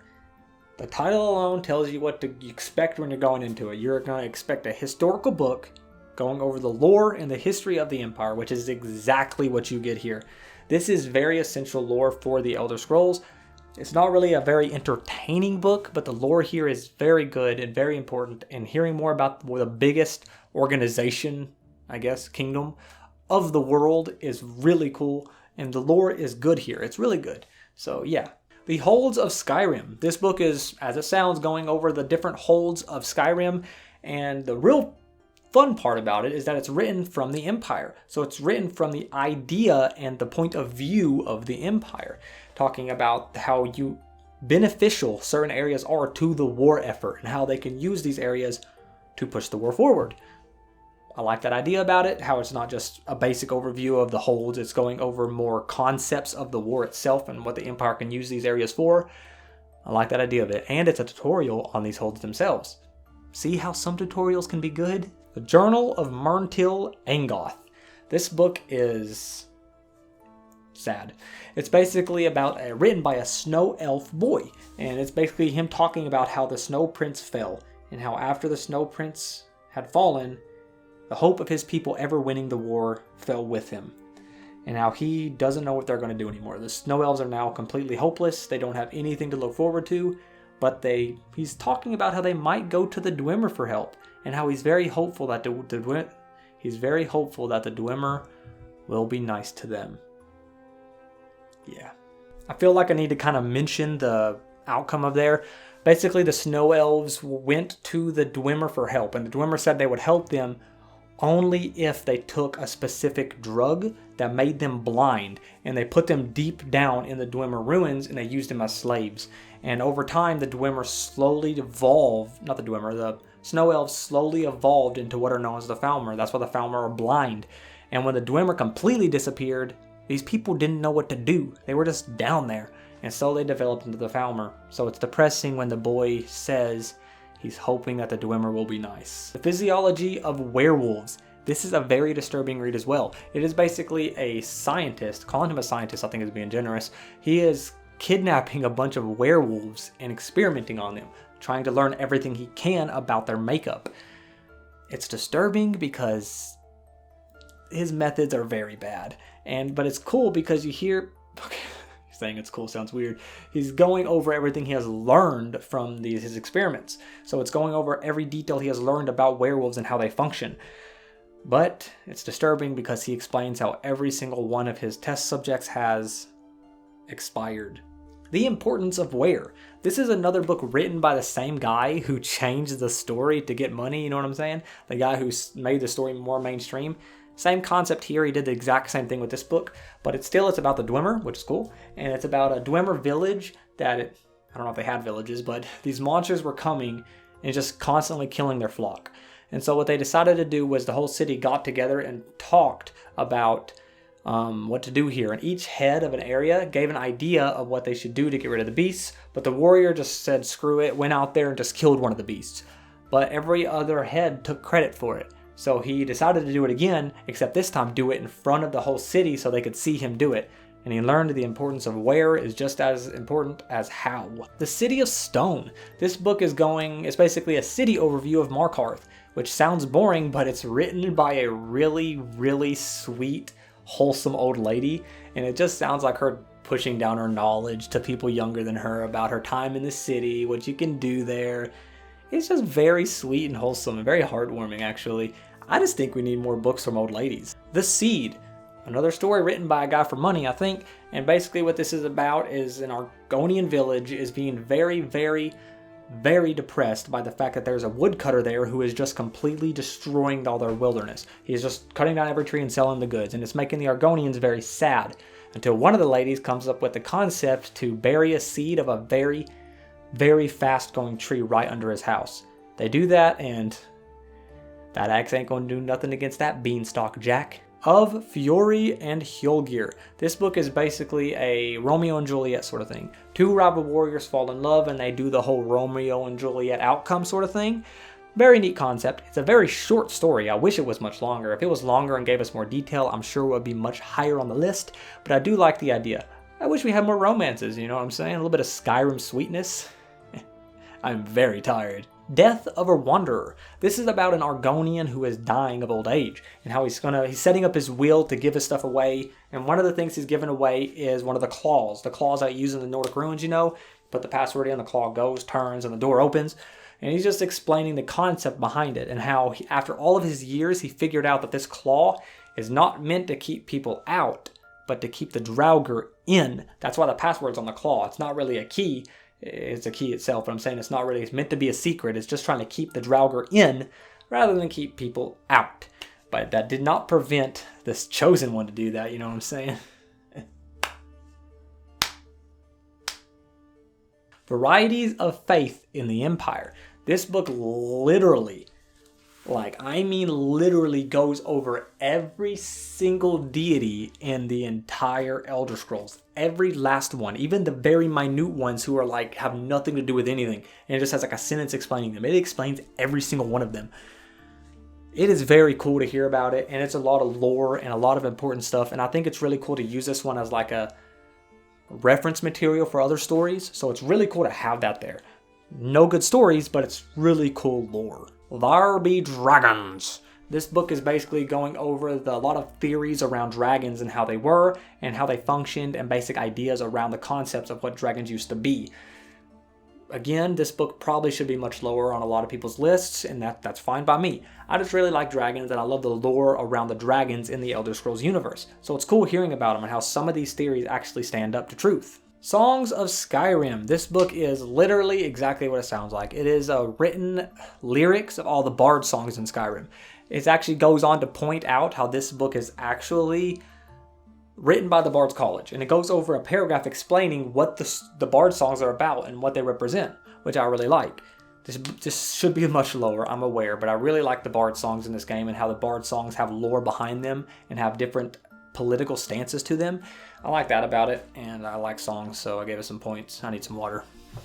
Kara's Pie, a recipe. This book is a response to another book. There's another book you haven't seen yet, which is a recipe book, just a simple recipe book. I'll explain why I like it later, but this is a guy explaining how all these recipes in this books are way too fancy and way too uptight for Nords, and how Nords need a good hearty meal. And he's explaining how to make this, Viking meal that is way better than all the fancy stuff. I like it because it's very just simple and very just easy to read, and it's fun to listen to. And you could probably make a similar recipe in real life and just exchange the fantasy stuff with real stuff. So I kind of like that idea about it as well. Sulphate of Thieves. This book is really creepy, actually. It's about two thieves who break into a mansion to make money, but they find themselves in a much, much deeper thing than they ever expected to get into. Saying that out loud makes it sound like the basic concept between tons of stupid B-grade horror movies, but this gets really cool towards the end. It has a really fun twist. Three Thieves. This book is about three thieves talking about breaking into a mansion. But the beginning of this book left me feeling odd. It's going over the best way to slit a throat. It's very graphic. I didn't like that part about it because it was too graphic for me. To me, it just didn't fit well with the rest of the books. This book is just way too dark considering the other books in the game. But basically, it has a really predictable ending, but it's kind of neat when the ending comes in and you see all the pins get put into place. And the ending just kind of comes together as a sort of roll around about everything you heard about it. Quick note, if it looks like the lighting has changed, it's because it is now dark outside. Yes, I've been doing this that long. Invocation of Azura. This book is different, strange, kind of creepy. It's about a woman who has been in many different cults and how she used to serve many different Daedric princes. And it's cool seeing how her ideology has changed and how her ideology has changed, like what changed her ideology. It's cool seeing about those concepts. And she is now on Azura, which let's hope she stays with Azura, considering Azura isn't as bad as Dagon, I don't think. 5 Songs of King Wulfharth. Now this book is not actually 5 songs, no. It is actually an explanation of the 5 songs, talking about an old Nord king who fought against a Dwemer, how he was killed and how he was resurrected, and all the history about the Red Mountain and how he fought in the Red Mountain, all the stuff regarding that. Neat concept, and I love the idea how they explain the songs instead of me having to go over it 15 times to figure out what the heck it's talking about. Great Harbingers. This book is going over the many different important harbingers of the companions. If you didn't know, the harbingers are basically the stand-in leaders of the companions, because they consider their one true leader to be Ysgramir, but he's dead, obviously. So it's talking about the notable leaders that has existed in the Companions. Going over the first elf leader, because it used to be nothing but Nords. Going over the first female Redguard leader. All kinds of really cool stuff like that. I love the Companions, so I gave it a lot of points because I just love the Companions myself. So yeah. Herbain's Bestiary. There are 3 different books in this series, and each one of them is about a warrior named Herbain who is traveling to kill what he considers a very difficult monster. Hag ravens, things like that. Each book is going over him hunting down a different monster, but it talks about different battles and how he's won each battle with each specific monster. It's cool because we don't get many fight scenes in any books. It's rare to get a fight scene in any of these books, and these fight scenes are actually pretty cool and well done. And it's cool because at the end of it, he keeps talking about in each book how he has yet to find a monster that has made him tremble, and how he's just all he wants. He just wants to find some kind of creature that makes him scared, but he hasn't found one yet. So it's a really cool Viking kind of warrior story. The Rear Guard. This book is about a man alone in a castle who has to sneak out to nab apples from elves for food. He's alone in this big castle, so he's sneaking out because he's out of food, and he's sneaking out to grab apples from these elves. It has a lot of really well done stealth scenes, actually. We don't hardly get stealth scenes like these in these books, and this one's actually pretty well done. And it's kind of neat because the ending is a really silly and has a really cool twist to it. I really like the ending of this book, and it has like a tall tale sort of feeling to it, so yeah. The Posting of the Hunt. This is the only book in the entire game that is just very essential lore for the Bosmer. It's going over a ritual they do called the Hunt. And what it is basically a person comes to be the hunter in the hunt while something else is the prey. It hints that the prey is also a Bosmer. So it's neat about all the rituals they use with this and how they use this great spear for the hunter to use. And it says, be careful with the spear because whatever the spear touches will die instantly, including yourself. So it's really cool hearing about lore of the Bosmer and how much hunting means to them in terms of their this whole culture. Lycanthropy Legends of Skyrim. This is basically a researcher going to Skyrim to explore the whole idea of werebears and how they could exist. He's going town to town talking to people with their encounters with werebears and how he thinks most of them are just completely up their own butt and they make no sense at all. And he's just exploring the idea of it, and I really like that idea of it. And he even goes to the Companions, except when he says every time he talks to the Companions about any kind of werewolves or werebears, they act kind of, scared and not talking about it. So he calls them scaredy cats. More like scaredy dogs, am I right? I'll see my way out. But the best part of this entire book is the end, how he says, oh, werebears can't be real, but werevultures. Mixed Unit Tactics. This book is very unique amongst the other books because it's talking about the different military tactics used by the Khajiit and the Bosmer, how they prefer guerrilla warfare and how they prefer stealth and sneaking up on their opponents. This is a surprisingly interesting book for what it sounds like. I like this book more than I ever thought I would. Hearing the name made me think, great, a historical text about war. But no, it's actually a really interesting insight into how Khajiit and Bosmer approach war differently than Nords and elves. Other elves. Daughter of Niben. This is basically a story, it's a town overview of the town of Baivel, I believe. And what it's basically about is all the history of this town and all the big impact this town has had on the world. Basically explaining how the whole school of alteration was founded in this town, as well as the story of the sweetest old lady to ever live and how she has a whole statue to herself and how there's a bunch of folklore around this old lady and the statue itself. Just a really wholesome story, and I just like putting these heartwarming stories a little bit higher just because they make me feel good compared to your tutorial stories and your really sad stuff, you know what I'm saying? So it's good to have these happy stories every now and again. Lives of the Saints. Surprise! Surprise, it's another Dunmer story. Another Dunmer story about ancestors. What a big surprise. It's a story, basically, it's not even a story. It's an explanation about how Dunmer need to look towards the saints of the past to shape their lives after. It's basically saying, if you want to pursue this part of life, this is the saint you should look towards and shape your life around. I like it because it's better than the other ones in terms of its writing, and I really like the concept of them looking towards the past to move forward and increase them, do better themselves, then they can become the saints that other people look towards. So there's a much brighter future in the head of them. Looking forward. I like that idea. The Woodcutter's Wife. This is another short story and feels straight out of a campfire. It feels like someone sitting around a campfire could just pull out this book and read it and it'd fit right in. It's basically about a mage comes to this family in the middle of the woods and he starts feeding them for free. He just uses his magic to spawn a bunch of food and eat it. The wife gets very suspicious of him and kills him, and then she gets cursed for doing so because this is the Elder Scrolls. Everything is cursed. Dragon language, myth no more. This is about a researcher researching and looking into the old dragon language and the old dragon runes and transcribing them. Now, me just saying that sounds like a boring historical book, but it's not. I actually found myself enjoying this book much more than I ever thought I would. The concept alone sounds boring, but I love this book actually. It's actually pretty good. Love is a strong word. I'd say I like the book because love books are later, you know what I'm saying? But right now, this book is still pretty good. It's basically a researcher looking into the dragon language, and it's cool him deciphering them, and I found it more entertaining than I ever thought I would find it entertaining. The Nightingales, Volume 1 and 2, 2 books here. Now this book is basically going over the Guild of the Nightingales, how they started, the whole mystery around them, how their warriors are formed, basic ideas like that. I really like it because these Nightingales seem to be a very interesting group that I don't think Skyrim touched on enough. The game itself didn't really give us enough about the Nightingales that I would say this book does a better job around the mystery of the Nightingales than the game itself.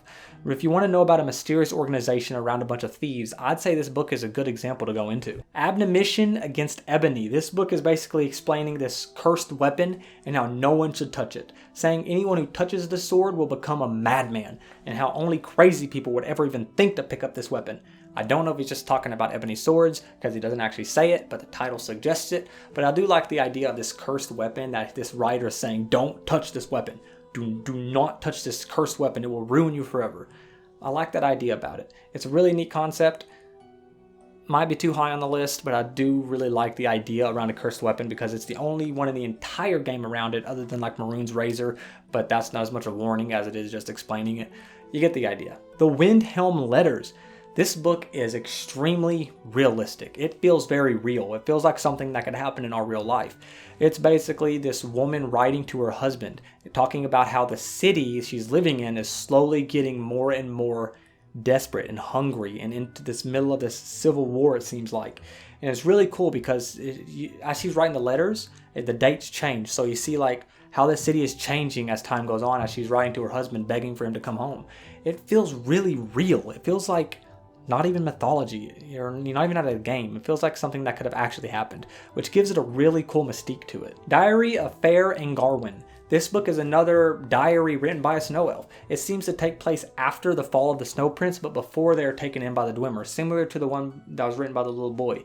This one is basically them hiding out, trying to survive in seems like an underground cavern. It's really cool because it has a really, really neat concept on how they determine the passage of time. Because they can't determine the passage of time by going outside because they're stuck inside. It might be actually after they're blind. It doesn't actually clarify, but it's really cool because the way they tell time is they put a bowl underneath dropping water, and they have these etchings in the bowl, and they call them Kulknir. So if the water reaches the first marking, they feel it, and they're like, oh, it's 1 Kulknir. So when they say it's 10 Kulknir, it means enough time has passed to where the water has reached the 10th etching. That is really cool world building and lore right there. I love that concept. Beggar Prince. This is a really cool mythology story about a man named Weedle and how he became the greatest beggar of all time and how he achieved this. It's really interesting actually hearing this like mythology around beggars and how beggars look towards Weedle as like their idol of the perfect beggar. It's really cool hearing that concept around the ideology of such things like that, you know what I mean? And not just warriors or mages, but just a simple beggar. I really like that idea. But the poor dude's name was Weedle. Dwarves, volumes 1 through 3. This is just basically a historical overview of the Dwemer, going over their culture again. It's basically similar to the one I explained earlier, but to me this one just does a better job explaining the culture around the Dwemer. So just go into this one if you want to learn more about the Dwemer. There's not really much else I can say about it. It's a good book about the Dwemer culture, you know what I'm saying? And dwarves are always cool, even if they're dwarves, like in the Elder Scrolls. Azir Trajizjeri. You try to pronounce this, it's on the screen. This is written by Khajiit, so there you go right there. It's already way more unique than 90% of the books. It's basically going over how the Khajiit and elsewhere live. Basically their lifestyle, how they live their lives, which is really cool because we never get to see that in these books. So that's a neat concept. And it's also going over, it's also written during the wartime. So it's from the point of view of a soldier saying just enjoy life while you can. Enjoy every moment while you can still live because That's the Khajiit's ideology. Enjoy your life while you're still here. Song of the Alchemist. This is another book written by the guy who wanted money, so he probably changed some things. So that's always just a cool background detail for these stories. This is about two different alchemists competing to become the next city alchemist, the big alchemist of the city. They're competing against each other. They are told to make an invisibility potion, and the one to perfect that potion first wins. And at the end of it, they go in front of the king himself to display their potions. One of them drinks it, instantly goes invisible. The other one drinks it and realizes this potion just made him a lot smarter. So it's kind of ironic how the loser became a genius when he drank his failure of a potion. That's kind of funny. The Great War. When I say that there are some books in this game that are essential to lore, I say this is about the definition of it. If there's any book so far that I recommend you read to understand the current climate and culture of Skyrim, I'd say it's The Great War, because it goes over the war between the Empire and the Altmer Dominion and how they lost the great city and they took it back, and going over how the resulting in the war was the ban of Talos worship, which is what caused the civil war in Skyrim. So this is a very long-winded book. It's a long book, but it has a lot of essential lore for Elder Scrolls in there. So yeah, I'd say check it out if you want to know more about the climate of Skyrim when you start playing the game. Sovngarde, a re-examination. This book is written by a Nord talking about how Sovngarde is the afterlife for the Nords and talking about how it's going to be the greatest thing ever when they get there. How they're going to be drinking and fighting each other in fun brawls and telling stories about the wars they were been in. All that stuff. Basically going over the greatness that Sovngarde will be and him explaining about how he thinks they can reach there. And he does research into all these ways until he figures out the only entrance is through death. So at the end of it, he basically just tells every Nord to go die.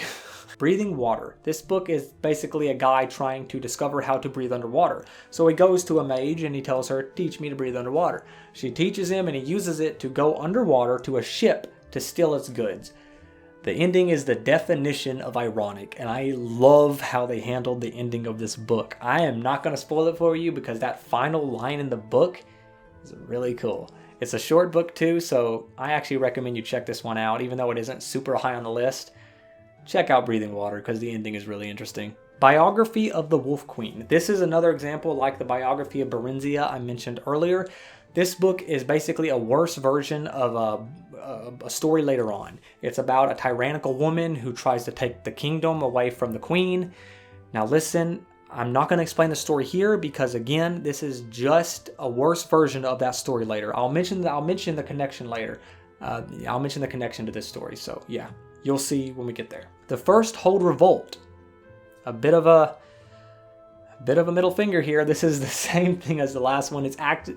The First Hold Revolt and the biography of the Wolf Queen, those two stories I just mentioned, this entry and the last entry, are again the same story.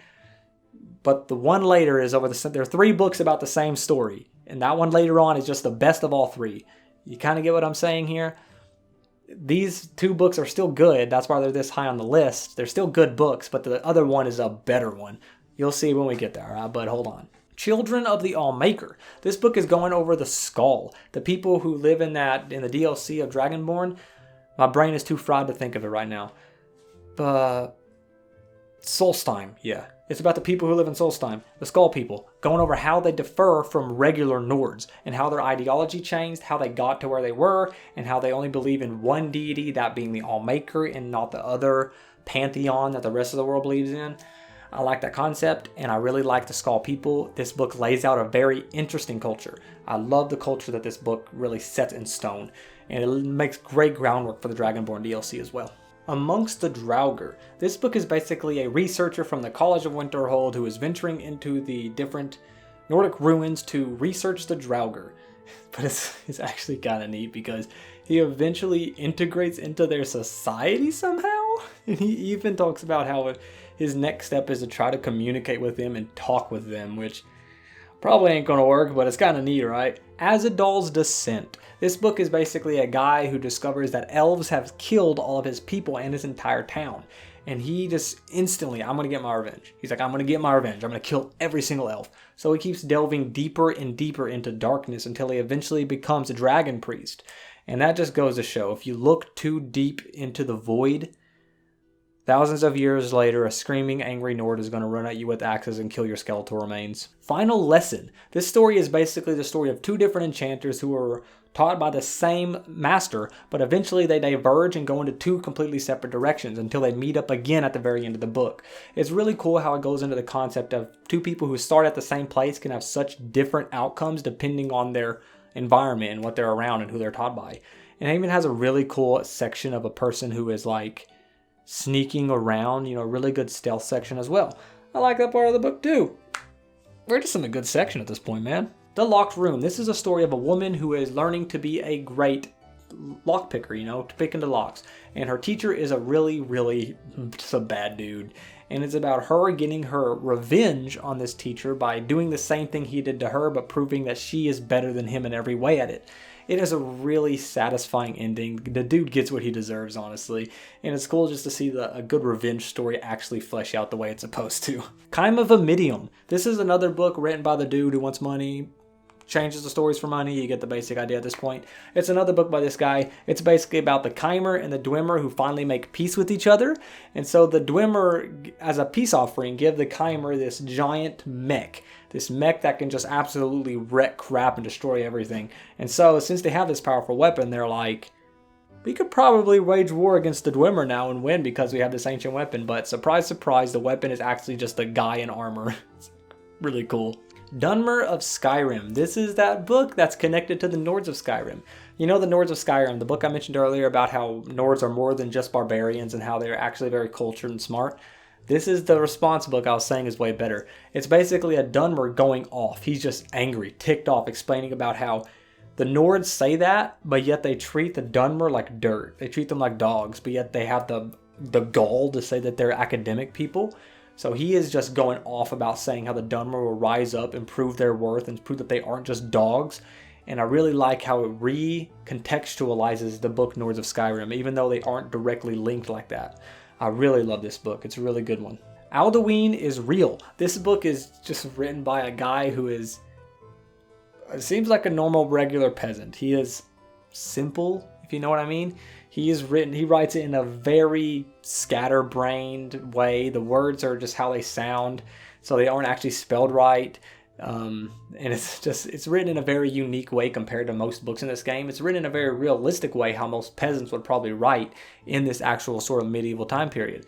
So I really like this book for that main reason, about how unique it's written. The book is basically about him just saying how Alduin and Akatosh ain't the same like deity, because a lot of people believe Alduin and Akatosh are the same.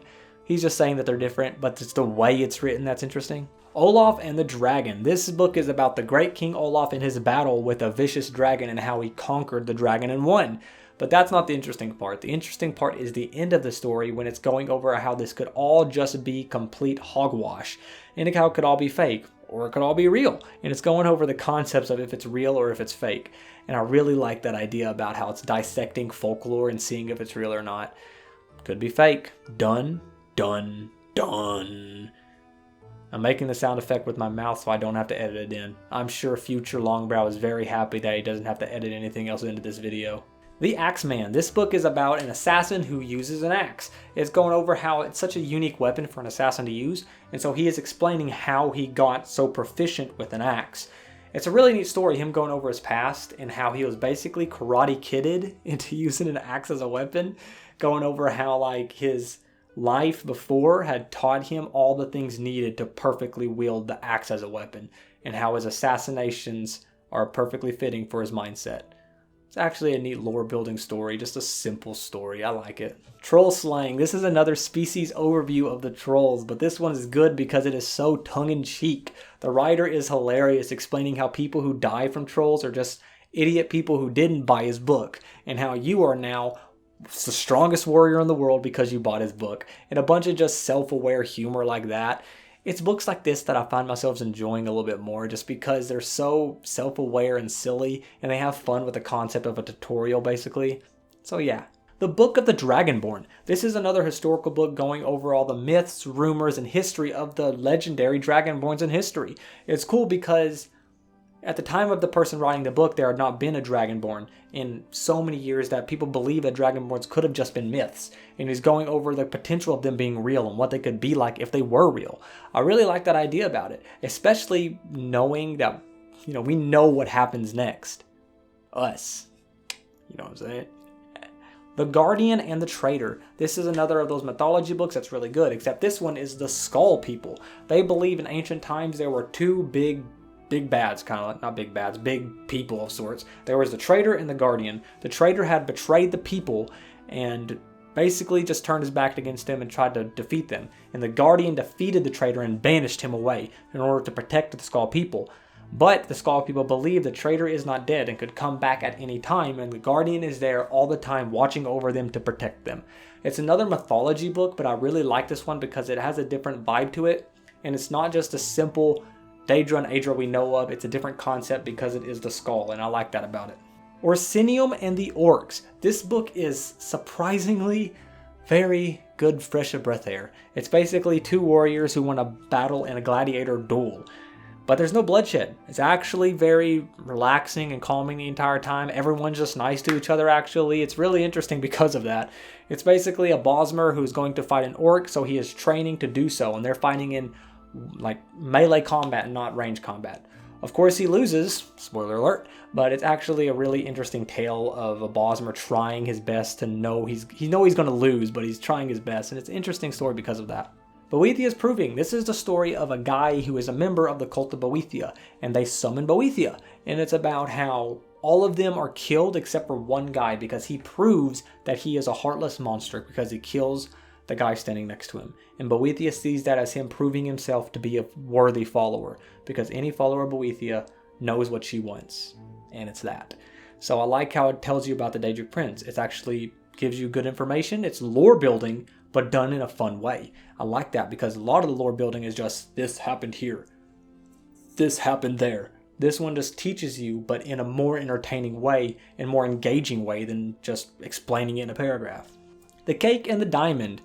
This is basically the story of a woman who tricks a bunch of thieves out of their precious diamond in a very fun and creative way.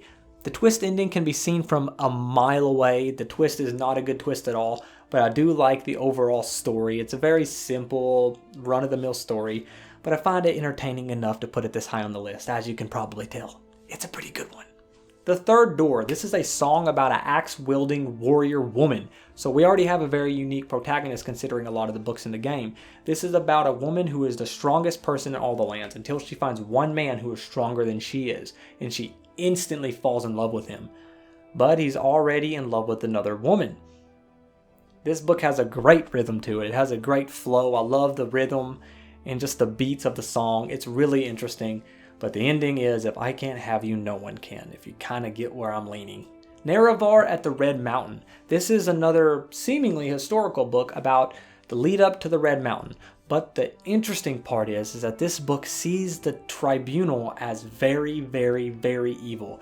It sees them in a different light than every other book. Every other book so far has seen the tribunal as the just people, the saviors of Morrowind, the saviors of all the Dunmer people, but this book is a completely different outlook, seeing them as evil. And it's cool seeing the different outlook at it because I've read so many books about the Red Mountain and the events of the Red Mountain that this book is just a breath of fresh air about the same events, but just seen in a different light. And I like that basic concept of it that turned this on its head.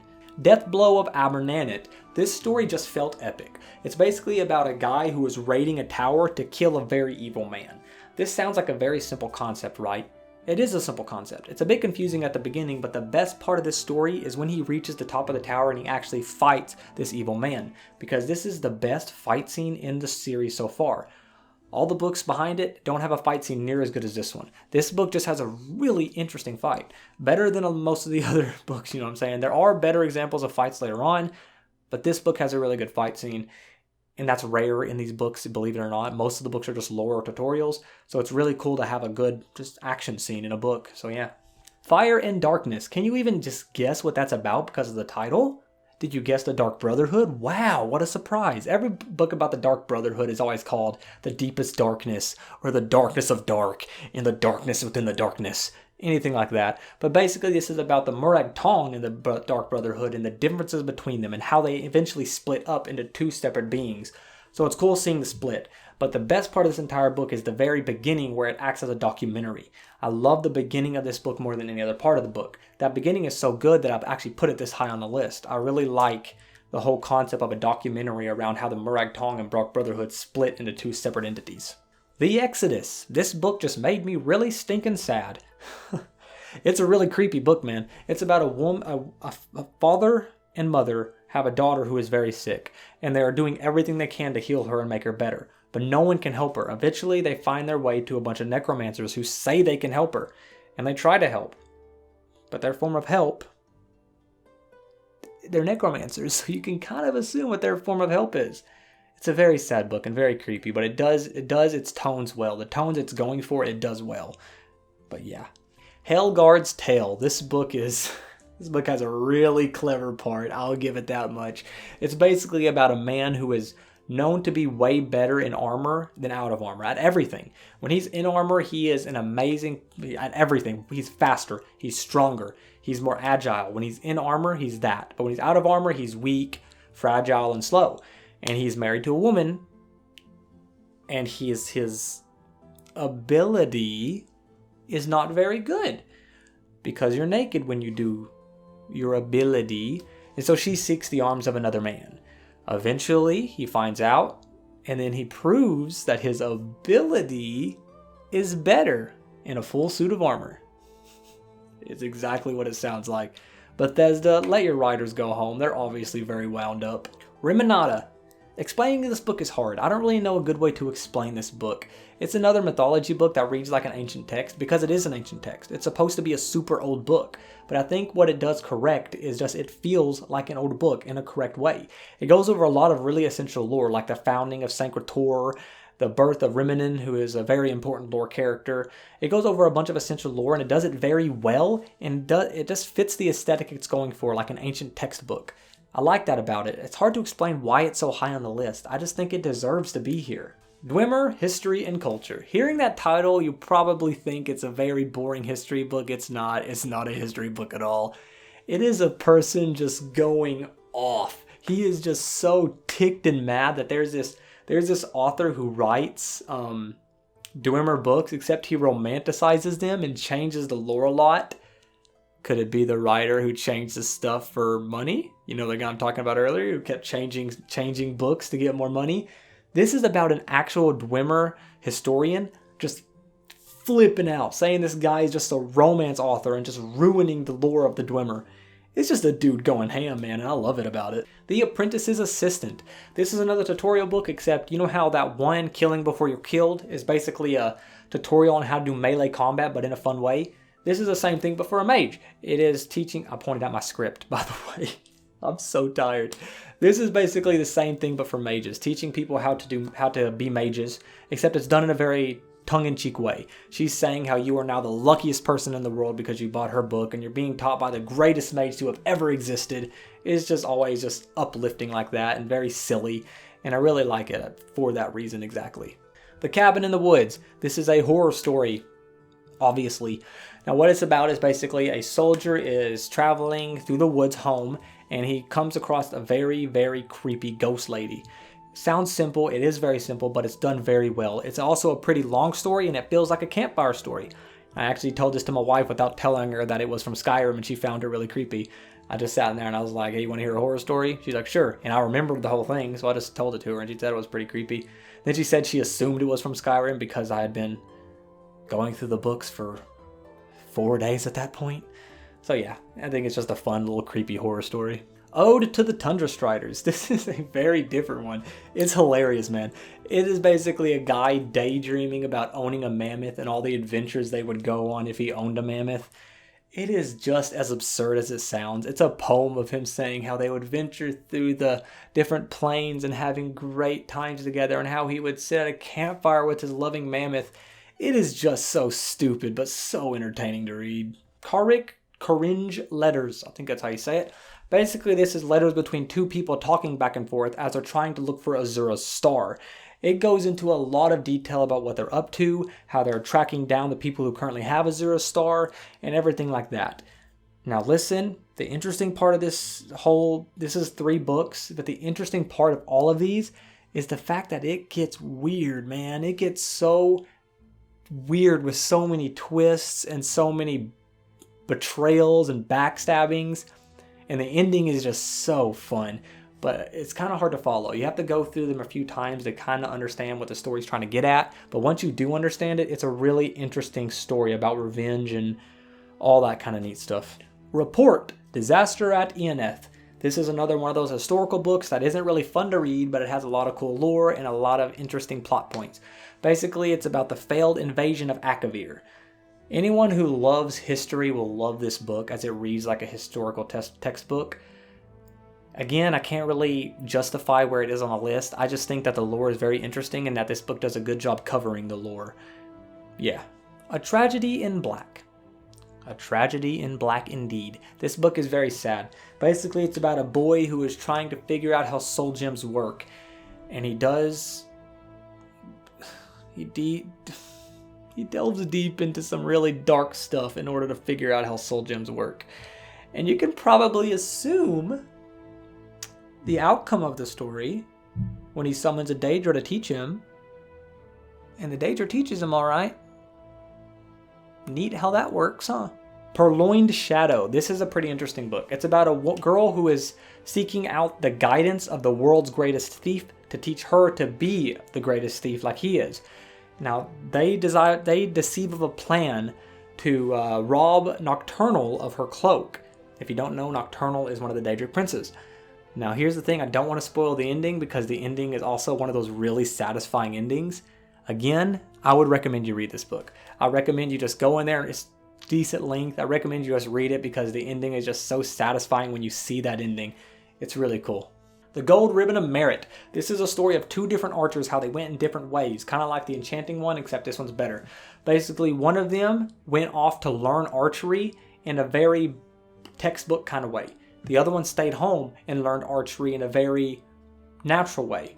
And it's about them coming back together and competing of sorts. And the ending is just one big middle finger, and I love the ending so much. It's so interesting when you get there, because the one who went away to learn from textbooks is just so cocky.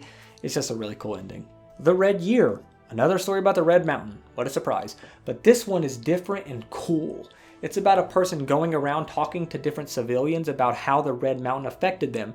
It's so cool seeing a story about such a big event, except not from the point of view of an army or a archaeologist or some crap, but from the point of view of a normal citizen. They're interviewing the citizens and seeing what happened afterwards and how it affected their lives and how it affected their towns. And it's really cool to see the outlook of these big events from the normal person's perspective. And I think this book does a great job of that. Before the Ages of Man, this book is exactly what the title says it is. It's the history of the world before man has risen up to take its prominence as the greatest race, right next to the elves. And this is a historical textbook, but here's the thing, it's an interesting historical textbook. The stuff it covers is actually interesting, and on occasion I found myself drawn in and just fully invested in everything that was going on in terms of the lore. It's another lore book that I couldn't put low because of the great lore involved with it. Uncommon Taste. This is that cookbook I mentioned earlier, way earlier, how I mentioned how the person was saying how the cookbook was way too fancy for Nords. This is that fancy cookbook. Now the thing I like about this one is just so heartwarming, man. It's just a guy talking about his love of food and all these recipes and why you would make these recipes. Again, this should be way lower on the list. I'm aware of that. But I like it. I like a simple cookbook in the Elder Scrolls world, you know what I mean? So yeah, Legend of the Red Eagle. This is a book that is very, very, very simple, but I like it a lot for that exact reason. It is a simple story of a warrior who refused to surrender and give up. He died in the middle of the night, naked, holding an axe in both arms covered in blood. Dude turned into freaking Beowulf, and I love the simple nature of this story and how it's so effective at portraying the simple nature of it. It's a really good story overall. I recommend you read it just because it's short and it's effective at what it's trying to portray. Advances in Lockpicking. This is a book that is basically a very, very tongue-in-cheek, simple way on how to do lockpicking. It's written by a guy who is just obviously not an author, and I love that about it. He's just joking the entire time, and he even mentions how, like, if you don't know how to read, to have someone read it to you But how would they know that if they can't read? That's the joke. It's a pretty interesting story for that. It's another tutorial book, but a tutorial book done in a funny way. Forge, Hammer, and Anvil. This is exactly the same as that last one. Advances in Lockpicking. This book is the same sort of thing. A tutorial book, but done in a very funny way. It's basically an old man who is wanting to pass down his knowledge, but he can't read or write. So he's having his assistant read and write everything he is saying. And the assistant is just poking fun at him the entire time. It's just a tutorial book, but done in a really, really good way. The Thief of Virtue. This story is basically about a thief who breaks into this giant mansion and just wants to steal everything of worth of value in this house. Eventually, he accidentally goes into the maidens of the house's room, only to think he's thinking, how can I get out of this situation? So he decides to woo her, to turn on the charm, and she is instantly in love with him. And he steals her of her virtue. That's why it's called Thief of Virtue. Just let them go home, Bethesda, please. Their families miss them. St. Giob's Opus. This book is about a legendary hero. Written by the legendary hero. This is written by a guy who says he traveled across the land killing every cliff strider, I think, in order to save the world of their tyranny. It is hilarious, man. This guy is making himself out to be the greatest warrior to ever exist. Fighting for days and nights with no sleep, killing every single thing in sight. He eventually meets his deity because he's such an amazing warrior. I believe him. The Black Arrow. This is 2 different books, but here's the thing about The Black Arrow. I don't want to tell you anything about it. I know this isn't towards the top 10 or anything, but this is a book I really want you to read because I don't even want to... Let's just say it's about a guy who works in a mansion for a really, really evil woman, but I don't want to say anything else. The ending is such a cool ending. It has the coolest twist ever. I swear, the twist in this book is freaking awesome. So yeah, I really recommend you just read these 2 books. I don't want to spoil anything else about them. An Accounting of the Scrolls. This book is about a guy who is obsessed with... He basically has OCD. He is constantly trying to arrange things and get things in perfect order. And he goes to see the Moth Priests, the people who have all the Elder Scrolls, the books themselves, the scrolls themselves. And he is determined to catalog every single one they have until at the end of the book he figures out it is actually impossible to do so because the Elder Scrolls surpass human knowledge and we can't actually understand them into form of just laying out the numbers. And it's really cool because at the end of the book he's like, after that, I became the oldest member to ever join the Moth Priests because he becomes so interested in the whole idea around the Elder Scrolls. The Spirit of the Daedra. This is the only book in the entire game to be written by a Daedra. It is written by him and explaining his ideology and how he sees human. He sees them as prey, the same way we see rabbits. It's really cool from that point of view, and that's basically the reason it's this high. It's just that it's so unique about who wrote the book. You know what I'm saying? The Armorer's Challenge. This book is surprisingly really good. It's about 2 blacksmiths competing against each other to get a really expensive contract from the Empire. And what it's about is they both have to make armor, and the 2 warriors are going to fight each other to see which armor is more effective. And the blacksmith who everyone thinks is worse ends up winning because he ends up choosing to build his armor around where the battle will be fought at and everything like that rather than just making the highest quality armor. And both of the blacksmiths are cool. They understand it. The loser's even like, hey dude, you beat me, that's awesome. And he's like, thanks man, I'm really happy. I shouldn't have won, but I'm glad I did. It's just a really heartwarming story. Night Falls on Sentinel. This is basically the story of a woman who is going to an assassin to get him to assassinate somebody. And it has a really cool ending. Basically, he is explaining all the pressure points in the body to prove his worth as an assassin. And eventually, she leads him outside only to show that she is the captain of the guard. And that she takes him behind the bar, and a random passerby suddenly hears a woman counting out numbers. She's counting all of his pressure points and all the pain.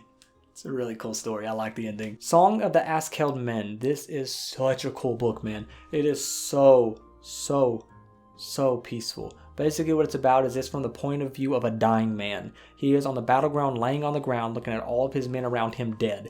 And I think it's Dark Elves who beat him because the way he describes them. And they're walking around just making sure everyone's dead and just stabbing them. Now this sounds sad and depressing, but the point of view and everything he's seeing is just so peaceful. It has a peaceful hopelessness to it, actually. And that's what his point of view is as well. How it's hopeless. He's in a hopeless situation, but he finds himself in peace.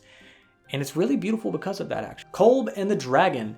Rewind this video a few hours ago when I mentioned how one of the books way later on would be way better with pictures. This is that book. It is a choose your own adventure book where it says Kolb. It's basically about a boy named Kolb going to kill a dragon. It says flip to page 3 if you want to go down the river. Flip to page 18 if you want to go into the tavern. And it's basically just a choose your own adventure book, which is beyond unique and super cool. But I wish it had pictures. The book would be way better with pictures. Why isn't there pictures, Bethesda? Azura and the Box. This is a really interesting story. It's basically about a Dwemer. The main character is a Dwemer.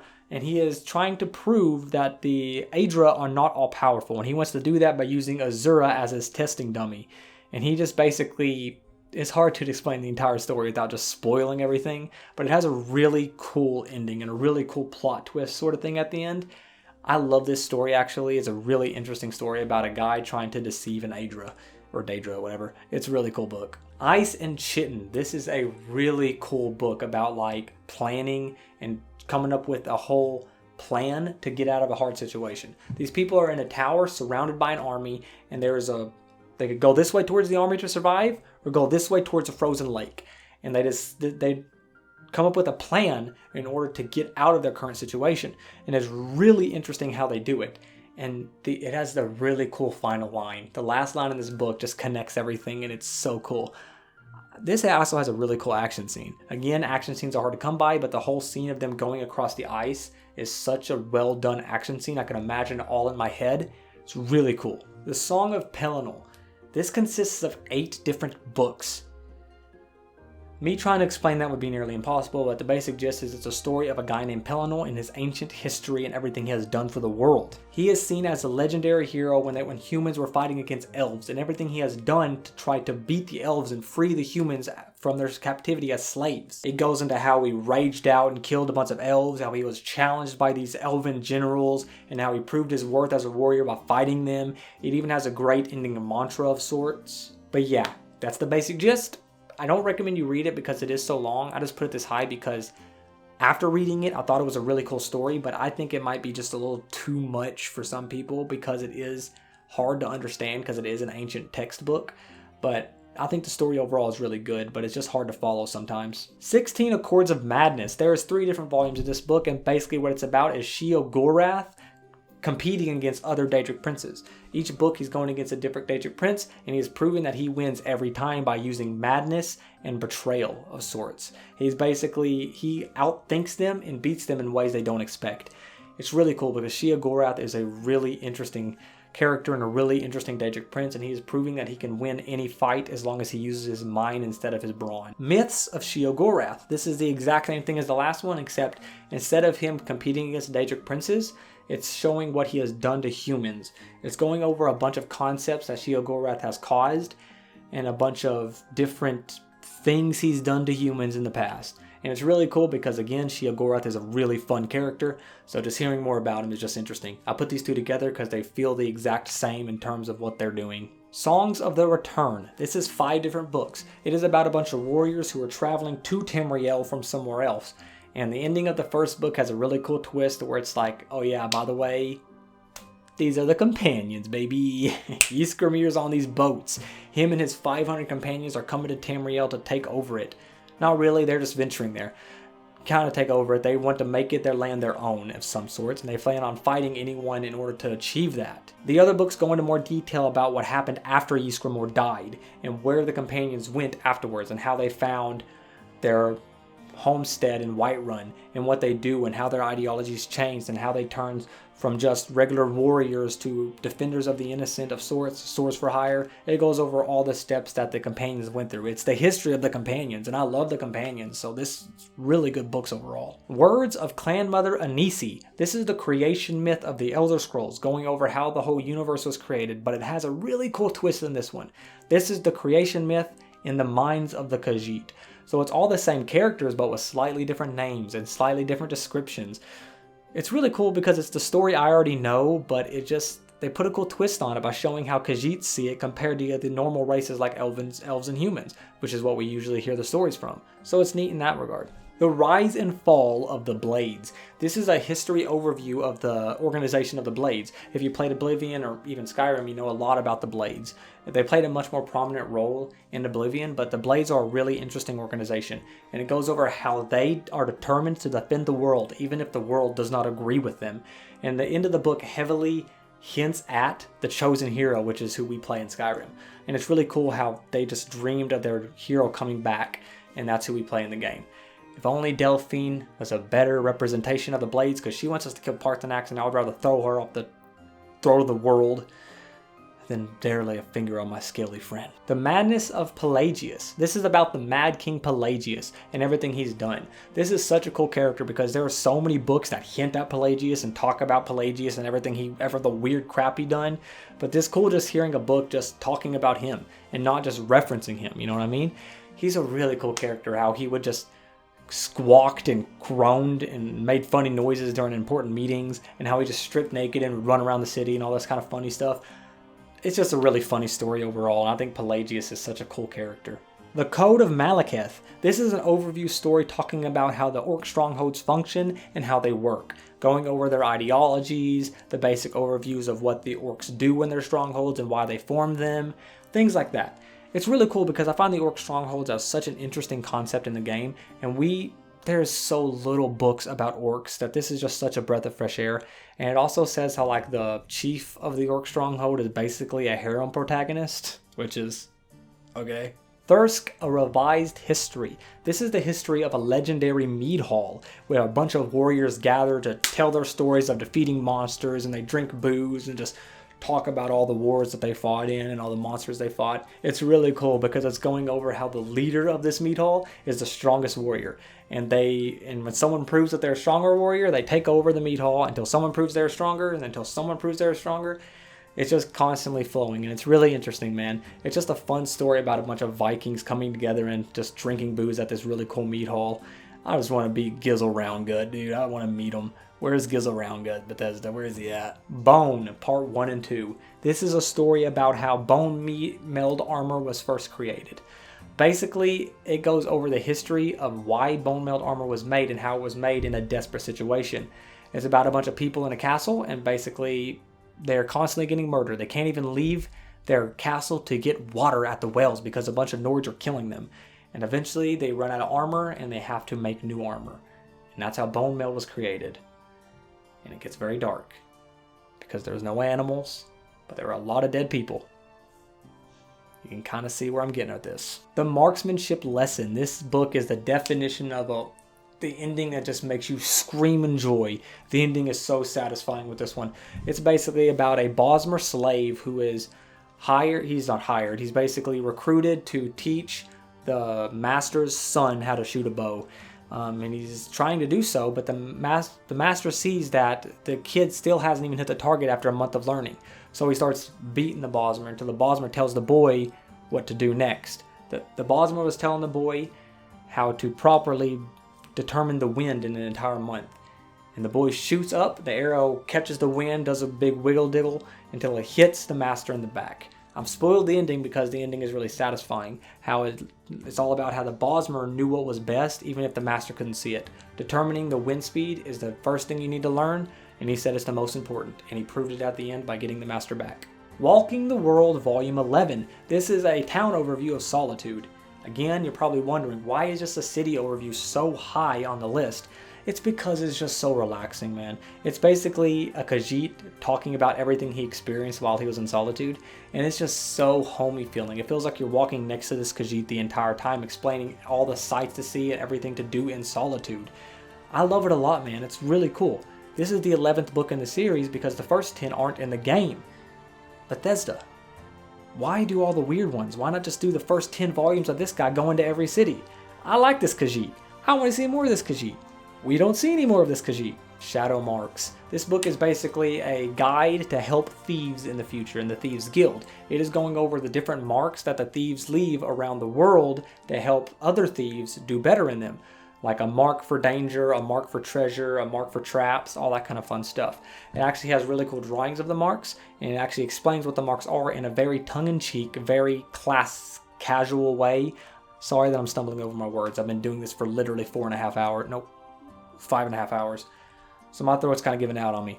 But you'll have to read it yourself to understand what I'm getting at with the whole casual approach to it. And the marks are really cool to look at. It's really cool world building as well as a tutorial for players to look out for when they're actually venturing the world. The Oblivion Crisis. This book is basically the overview of the Oblivion storyline from the game, The Elder Scrolls 4 Oblivion. And it's really cool because it's after playing that game and then reading this book, you can see how the world's seen the events compared to what we played. And it's really cool because I love the story in Oblivion so much, and I think this book does a good job portraying everything that happened in the game. But where's Sean Bean, Bethesda? Where is he at? He's a statue, I guess. And you gave us Delphine. Why? Confessions of a Dunmer Skooma Eater. This book is basically a guy who is addicted to skooma talking about how he beat his addiction, honestly. And he's talking about how you have to learn to accept everything about yourself. You can't just forget that you are addicted to skooma. You have to accept that part of yourself to move forward. And I think this is a really beautiful look at any addiction at all and how to overcome it. I'm not even going to make a joke here or even attempt to make a joke because this is actually a really wholesome book about a guy trying to help other people that went through the same thing he went through. And I think that's really beautiful. Battle of Red Mountain. This book is basically a historical overview of how the Dunmer fought the Dwemer and how the Dunmer got their red eyes and their ashy skin. It's another historical textbook, but it's the best one in the entire game regarding Red Mountain. I am so sick of hearing about Red Mountain, man. It's the same events that I've read over and over and over and over again, but some of them do neat concepts with them, like the Red Year with the civilians outlook on it. And this book especially, to me, is the best in the entire game that's going over the events themselves. So if you are curious about Red Mountain and what Red Mountain is, read this book and then read A Red Year. That'll be that's all you need to know. That's all you need to know. Read this book and A Red Year and you're set with Red Mountain. Flight of the Thalmor. This book is written by a bard who sang a song 7 times against the Thalmor, even though he knew that the Thalmor were eventually going to catch him because it's illegal to do so. And he wrote this in the middle of the woods while running from them after they had caught him. It's a very melancholy book and a very sorrowful book because he knows that he's probably not going to make it out of the situation alive. Again, it's hard to explain why I like the book so much. I just think it's very peaceful and a very political book, but done in a good way, if that makes any kind of sense. The Red Kitchen Reader. This is basically the greatest chef in the entire world talking about the importance of food and why he loves food so much. And the bulk of the story is him explaining his favorite meal he has ever had in his entire life. Again, this is just a chill book. I like putting these chill books pretty high occasionally just to calm you guys down from hearing all the historical stuff and me just to be happy for a second and talk about a guy just being happy when he's writing a book. And I like this one a lot. It's a really interesting one. I especially like when he's talking about his favorite meal of all time and why it's so important to him. For instance, my favorite meal of all time will be whatever I eat after I'm done filming this, because I'm thirsty, hungry, tired, and lonely. And we're not even done yet. Durarum Durinus. This is basically a guy recalling the history of his family and all the great things his family has done. Now here's the interesting part. It is all just completely hogwash garbage that just isn't true at all. He's explaining how his family invented enchanting and alchemy and how his family has done so many other great things. The story about how they invented alchemy is actually really interesting and a really fun read itself, even though I'm 99% sure it's complete garbage. But it's just funny, man. He's just repping his family the entire time. It's just interesting to read. The Dowry. This book is super cool, man. I really like this one. It's basically about a rich guy who wants to marry his daughter, but he wants the person to marry his daughter to prove themselves to be worthy of it, basically. And so he sets out and brings out a bunch of people into his kingdom to basically make them compete against each other to see who the winner is. And the guy who won turns out to be... the guy who won had already broken in to the vault, stole all the money, used the money to win, used the money to make himself exactly the perfect person for the daughter. And the king was so impressed with him that he just let him do it. This dude went on to marry the woman, rule the land, live a happy life. Everyone loved him. He was the perfect ruler. This dude just had a great time the entire way through, and it's cool hearing about it. Kagranak's Tools. This book is basically going over how the Dwemer went poof, how all the Dwemer disappeared, going over the tools used to do so, and how these tools are basically the One Ring from Lord of the Rings and how they corrupt you, and all that fun stuff. This story does have the Red Mountain written all over it, but it's an interesting concept because the Dwemer disappearing is one of the coolest whole concept in all of the Elder Scrolls. and I really like it because this basically explains how that could have possibly happened. As well as in Skyrim, you actually find one of Kakranak's tools, and a guy disappears who messes with it, so it even irons home that this is the reason why they're gone. Song of Horemir. This is basically the story of a guy who is determined to save his friend from a Hagraven.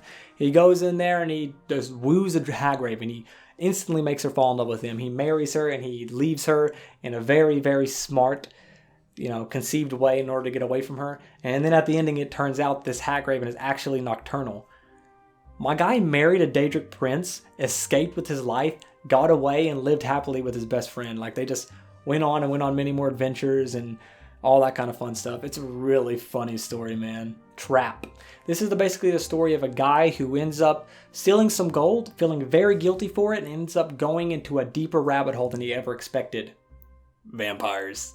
Yep, the dude is just constantly running from people who are tracking him down. It turns out the entire time he was basically cattle. They were sort of hoarding him into a certain direction, into an old mansion, in order to lead him right into the arms of all of their friends. And he instantly just gets jumped on by all these vampires. It's a very dark and gloomy story, but really well done in terms of just being a dark and gloomy story. Immortal Blood. This is another story in the same vein as Trap. It is basically vampires, except way cooler, I think. It's basically about a guy who is obsessed with killing every vampire. So he comes to this guy who is known to know everything about vampires.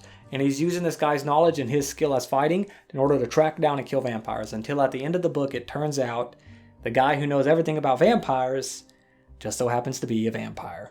And that scene is done so well. This book it's the best in the game almost when it comes to setting a scene. Setting the tone of a scene and the environment of the scene. It's just, the setting is so good in this book, and I think it does it perfectly. Horror at Castle Žir. This is basically the story of an Imperial Guard who comes to this mansion to investigate necromancy.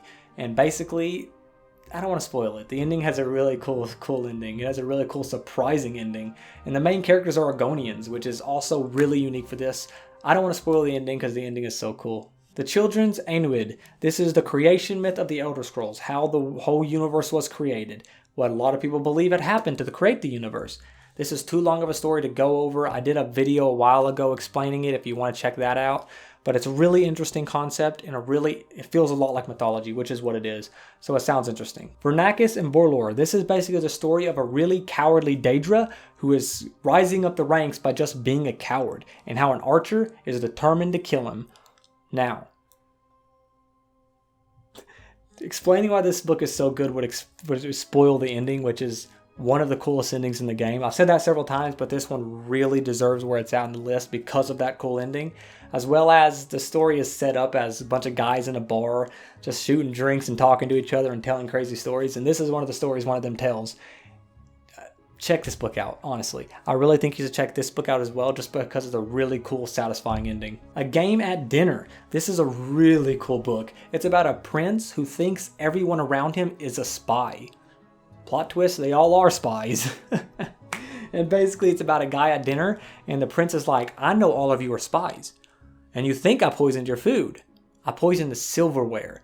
And everyone just starts sweating and shaking in their boots because they've been pretending like they're eating, but they have been putting the spoons in their mouth. And he says, I will give the antidote to whoever comes out and admits that they're a spy. And the main guy is just constantly shaking, not knowing if it's true or not. It is such an interesting concept. Chance's Folly. This is a story about a woman who teams up with a man to venture into ruins to get goods. But this man is weird. He is just constantly mumbling to himself, and it's just so strange and odd the entire time. She doesn't trust him at all until she decides to betray him. But guess what? A bunch of coincidences start happening. Words that he just mumbles are starting to connect in a weird, unique way. And the book ends with Sheogorath. It's a really interesting story. The Red Book of Riddles.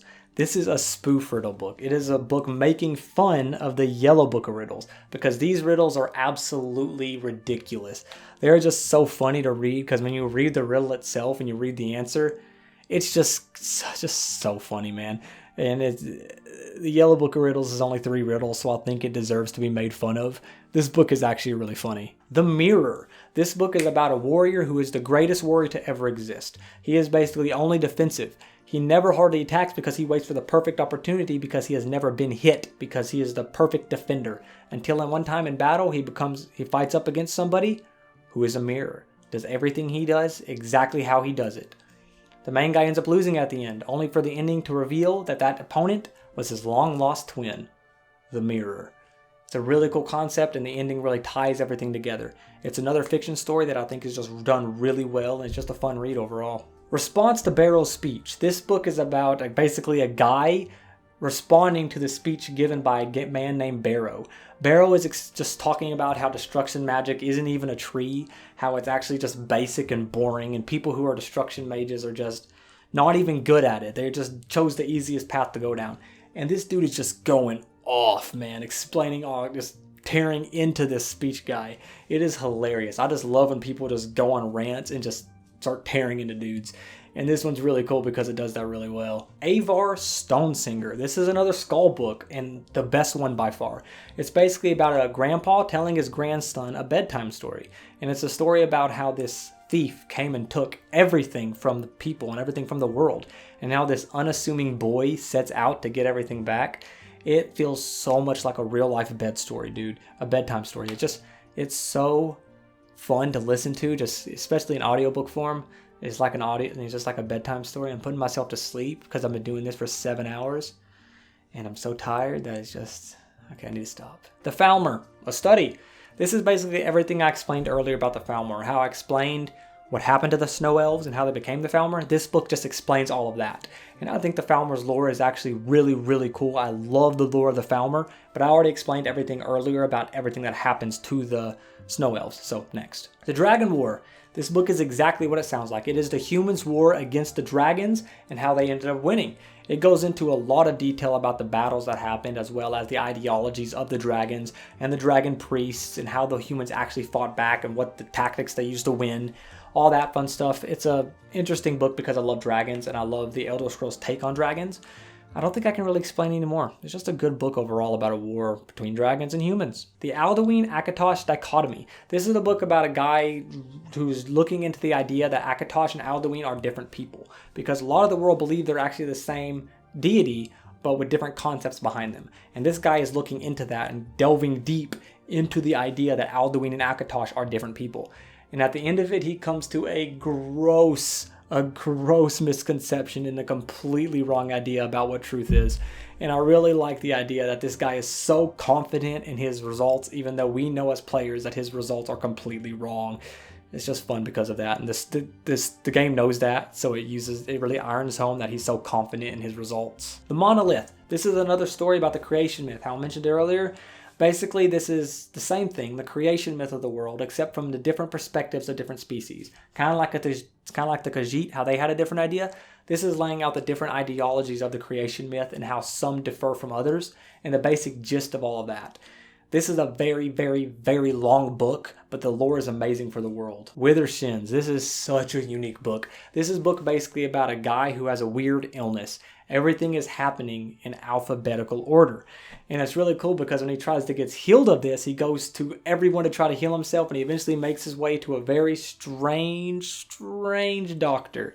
And it's just, I don't want to spoil the ending, because Withershins has a really fun build-up and a really weird ending that's just so trippy. It's such a cool, lonely story. Metamarco, King of Worms. Metamarco, King of Worms. This book is basically a poem about Metamarco, the evil, horrible monster that Metamarco was. This book, I can't describe. I just can't describe it. You have to listen to it yourself. It's just such a dark and dreary and evil sounding book. It is just so strange, but it sets the scene so well for this evil maniacal wizard. It's just a really good poem. Jornabret's Last Dance. This is a poem, it's like a song actually, about a womanizer, a guy who just woos women, has his way, and then leaves. And it's about a woman getting their revenge on him. And it is so, the ending is just such a cool little twist. I love the ending of, I just love this story overall. It's just a simple concept, but the story is done so well because it's a song that actually feels like a song. It's just the rhythm, the beat, everything just feels so good in this poem, song, whatever it is. It's just really good. The refugees. This is exactly what it sounds like. It is a bunch of refugees after a war surviving in a broken down house. They end up taking in an old scout, taking him in and talking to him about the war and talking about everything that's going on. It has such a dreary tone and such a peaceful tone, actually. I found myself really liking the story just because of the overall tone it sets and the overall feeling it gives off the entire time. And it even sets up one of the main villains of Oblivion in a very, very obscure undertone way. It's really cool. The Last Story of Akrosh. This is basically the story about a murderer going around killing a bunch of slave masters. And it's about a slave master's daughter teaming up with Khajiit to free them all. It has a really cool ending which ties into the title perfectly well. It's a really cool story about slaves rising up against their masters. Who doesn't love a story about that? Rising Threat. This book hits way harder if you played the game Oblivion, because this is basically the outcome of Oblivion, saying what happened after the game ends. It's from a guy's point of view and how he's going over all the events of the world and the political climate of the Thalmor, and all kinds of plots and all kinds of schemes and political stuff happens all after the game Oblivion, which I think fits perfectly into that line of, that line that's kind of go for. I really like this book because of that. So I really recommend checking it out. It's actually 4 different books. Did you like that cut? Because I couldn't remember off the top of my head. Ruins of Kamel Z. This is basically about a guy delving into Dwemer ruins and exploring them. This gives hardcore Indiana Jones feels, as well as feelings of At the Mountains of Madness, venturing into these ancient ruins where you don't know anything about them, and tons of stuff starts to happen and weird things happen that they have no idea how to handle. And dude, I love the book At the Mountains of Madness, and this book gave off some of the feeling of that, so I had to give it bonus points. Wabbajack. This book is basically the complete, absurd, absolutely crazy ramblings of a madman who accidentally summoned Sheogorath. Explaining this story is nearly impossible because you just have to read it. Just the way it's written is just hilarious because it's just a madman just going all crazy on the pages. It's a really fun story to look into. The Poison Song. This is actually 7 different books.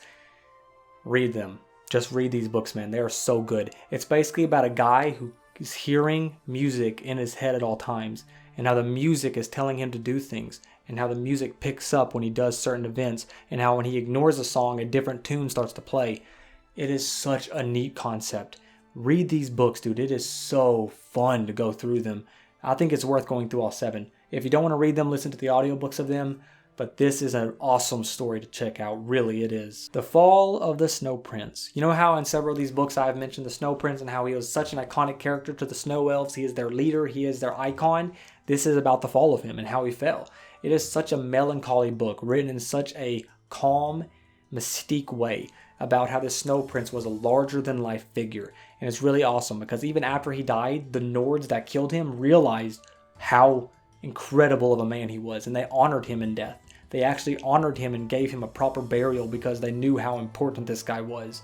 It's a really melancholy book that I really recommend you check out as well. Wraith's Wedding Dowry. You're probably wondering how just a short story is this high on the list. It is because it has absolutely the greatest action scene in every book. It is basically about a woman getting married, and her old band of thieves are coming to stop her from getting married by any means necessary. That means force. This chick's name is Wrath, and she is awesome. She is such a cool warrior, and this action scene in this book is the best in the entire game. So if you really want an awesome action scene, this is the story to check out for that. 2920. This is actually 12 different volumes. Now, some of these stories really feel like movies. This one is the definition of a TV show. It is all the events of the last year of the First Era. Now, this story lists out tons of different stories that aren't connected at all. And as the books go on, you see them slowly start to come together into one epic story. This book feels like Game of Thrones at some points, how it's all these different tales and they all come together. This is such a good series of books. It is 12 books though, so it is long. But if you think you can endure it, I do recommend them because they're such an interesting story, as well as great world building and lore, because it is the lore of the First Era. The Wolf Queen. You know how there was those 2 books I mentioned earlier about how they were going over the same events as a story that's way later on? This is that story. This is the story of the Wolf Queen. This is 8 different stories about a woman who is determined to basically rise in political power by any means necessary. She betrays people. She does bad conspiracies. She is so evil. She is just so evil. It's cool because the main character is just this horrible, horrible person. And it's really cool following her as she delves deeper and falls harder than anyone else. And the ending has a really cool part that I don't want to spoil. The ending is, the last book has this one scene that after you hear it, you're just like, oh, it's really cool. I really recommend these books as well if you want a really fun story. Legend of Cradley House. This is literally a play. It sets out the scene like a play. It tells the person who's reading it how to properly set the scene to depict the play.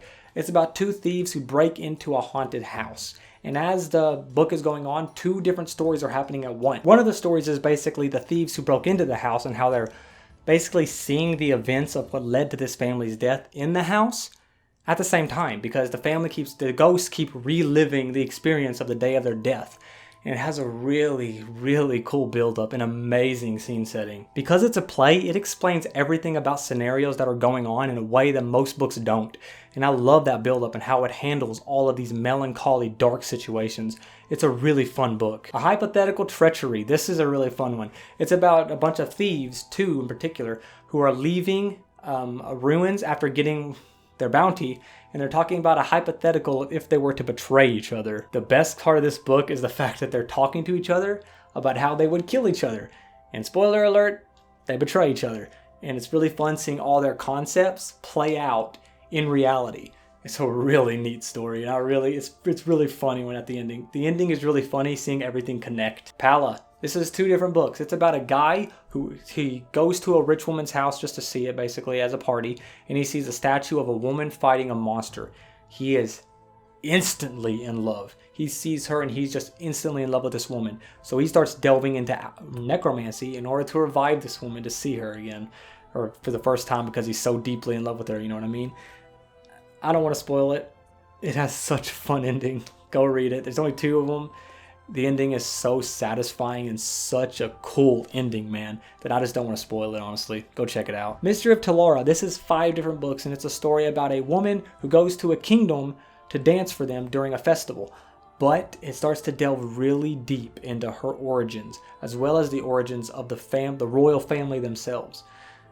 I don't want to spoil it again. I know I'm kind of blue balling you a lot with all these I don't want to spoils, but these books towards the top of the list are so good that I don't want to spoil them, because they are so good. I recommend you check a lot of these books out, as well as this Mystery of Talara has a really cool build up towards the ending. The ending has such a good connection to the rest of the story. It's just really fun to read and figure it out for yourself. The Doors of Oblivion. You know, way earlier how I mentioned the book On Oblivion and how it had a really cool connection to a story later? This is that story. This is the story of the writer of that book. On Oblivion, the guy who wrote that book. Afterwards, he was obsessed with going to Oblivion itself. Afterwards, he found an apprentice, and they learned together, and they figured out that they could actually talk to each other through telepathy. And the master did it. He did it. He entered Oblivion, and he is talking to his apprentice, who's still in our world, through telepathy. And the apprentice is writing down what he's saying. Dude, the journey this author went on is insane. He is going from different planes of oblivion, explaining what they are, explaining his experiences while he's there, until he eventually reaches Apocrypha. This man is obsessed with knowledge, and he enters the land of forbidden knowledge. And he's been there for 8 years. And the apprentice says he wishes his master's words would just stop. That's a good story. Fae Falken. This is 3 different books. This is a story about a guy who cannot speak, and he's writing a bunch of stuff for I believe it is a town, their poster board where they post all the stuff. He writes stuff for it and events that are coming up, things like that. And he ends up getting his quill enchanted that forces him to be a good writer. And he has this huge meltdown of self-doubt, because he thinks that he isn't the good writer, it's the quill itself. And then he starts to fight with the quill, to actually argue with the quill, because the quill is fighting him back. It's a really cool concept, and the ending is, the ending is sick. Check this one out as well. The whole build up about this guy who is starting to have a existential crisis. It's a really cool book. Father of the Niben. This is a story of the first people to ever venture to Tamriel, the elves. First time they ever ventured over here.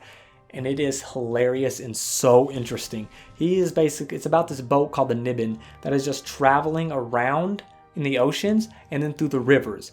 And one of the parts of the book actually made me physically laugh out loud. I laughed super loud at one part. When they're going and they hit elsewhere, his description just says, "The cat demons hated us. They started throwing spears at us and rocks at us. We were able to get fruits from the trees to survive, and we were able to get away before they could pounce on our ship." It is hilarious. He runs into orcs, Argonians, Khajiits.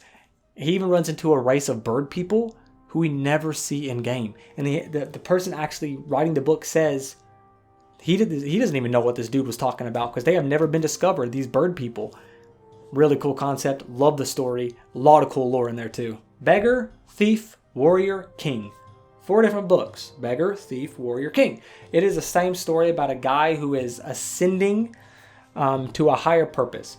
Basically, this crazy king, when he died, he split up all the goods of the kingdom between his kids. Not evenly. One of them got the army. One of them got the riches. One of them got the title. And one of them he forgot to give something to. And basically, that's the main guy. And it's just him, without knowing it, taking back his kingdom. He doesn't know it because he was too young to remember anything that happened. But he is slowly taking back the kingdom in a really interesting way. Fun books. Really fun books. It feels like it doesn't even belong in Skyrim, honestly. You could read this just not being interested in the Elder Scrolls at all, and you would still enjoy the story. It's a great book. The Real Berenzia. You know, I was talking about the biography of Berenzia a long time ago, how I said that there was another story of Berenzia that is way better. This is that story, as well as this one's probably more accurate, as it was written by one of Berenzia's real-life best friends in the lore of the Elder Scrolls. This is her story. There's way too much detail to go over here. All you need to know is that she was one of the royalty of Morrowind until a bunch of stuff happened, so they sent her away to live on a farm, basically, until the war was over and then they was going to come get her. She didn't know that, though, because she was too young to remember. And so it's about her adventure, escaping from this farm because she just doesn't like living there, and how she eventually ascended. It's so good, dude. It is so good. Now, here's something you need to know. The second book is actually censored in Skyrim. The original version has a very explicit scene that I don't recommend you check out because it's too explicit. There's one scene in the second book that is just, it doesn't fit with the game, with the world, with the lore, with the book. It just doesn't belong there. And that's why in Skyrim they censored it. They just straight up said they just removed it from the game. In the book it says the Empire censored this part of the book, and I believe you should read the censored version because the uncensored version is just, it's just out of nowhere and it doesn't fit in the book at all. So just read the censored version, please. Just check it out, honestly. The lore is incredible. Everything about this book is great. It's one of my favorite books in the entire game, without a doubt. My favorite book in Skyrim is The Dance in Fire and The Argonian Account. These are 2 different series of books, but it is the same story that just continues where it left off. A Dance in Fire is 7 stories and The Argonian Account is 4 stories. So yes, this is a massive series of books, but it all comes together as the greatest series without a doubt. It is the story of Decimus Scotti. I remember that name off the top of my head just because of how good the book is. It's basically this guy, he is an architect of sort, and he is trying to get a contract to make new roads in several areas of the world. And he adventures everywhere. He goes on crazy adventures. It feels so nuts. All the stuff he gets into is so fun and so entertaining. The book is hilarious. It has so much funny stuff. I physically laughed out loud at several points in this book. I was super engaged. A lot of these books made me feel like I was dying halfway through them because it's just, there's so much. I mean, there's so many books, close to 400 I had to go through for this video, but this one, I was genuinely excited. I was listening to it. I was genuinely excited to see what happened next because the book was just so crazy good. Really, check these out. Even if you don't care about the Elder Scrolls, if you don't like the Elder Scrolls or you're just watching this video because you're bored, still check out these books. A Dance in Fire and The Argonian Account. Dance in Fire first, Argonian Account is its sequel. These books are amazing. Best books in the game without a doubt. Here we go. And that's the video. I don't even know how long this video is going to be. I don't want to know how long this video is going to be. But if you like this video, you could check out my Fallout Vaults ranking. I ranked every vault in Fallout in the Fallout series from worst to best based on their lore and how interesting they are. So if you like this, you'd probably like that. Thanks for watching. I really appreciate it.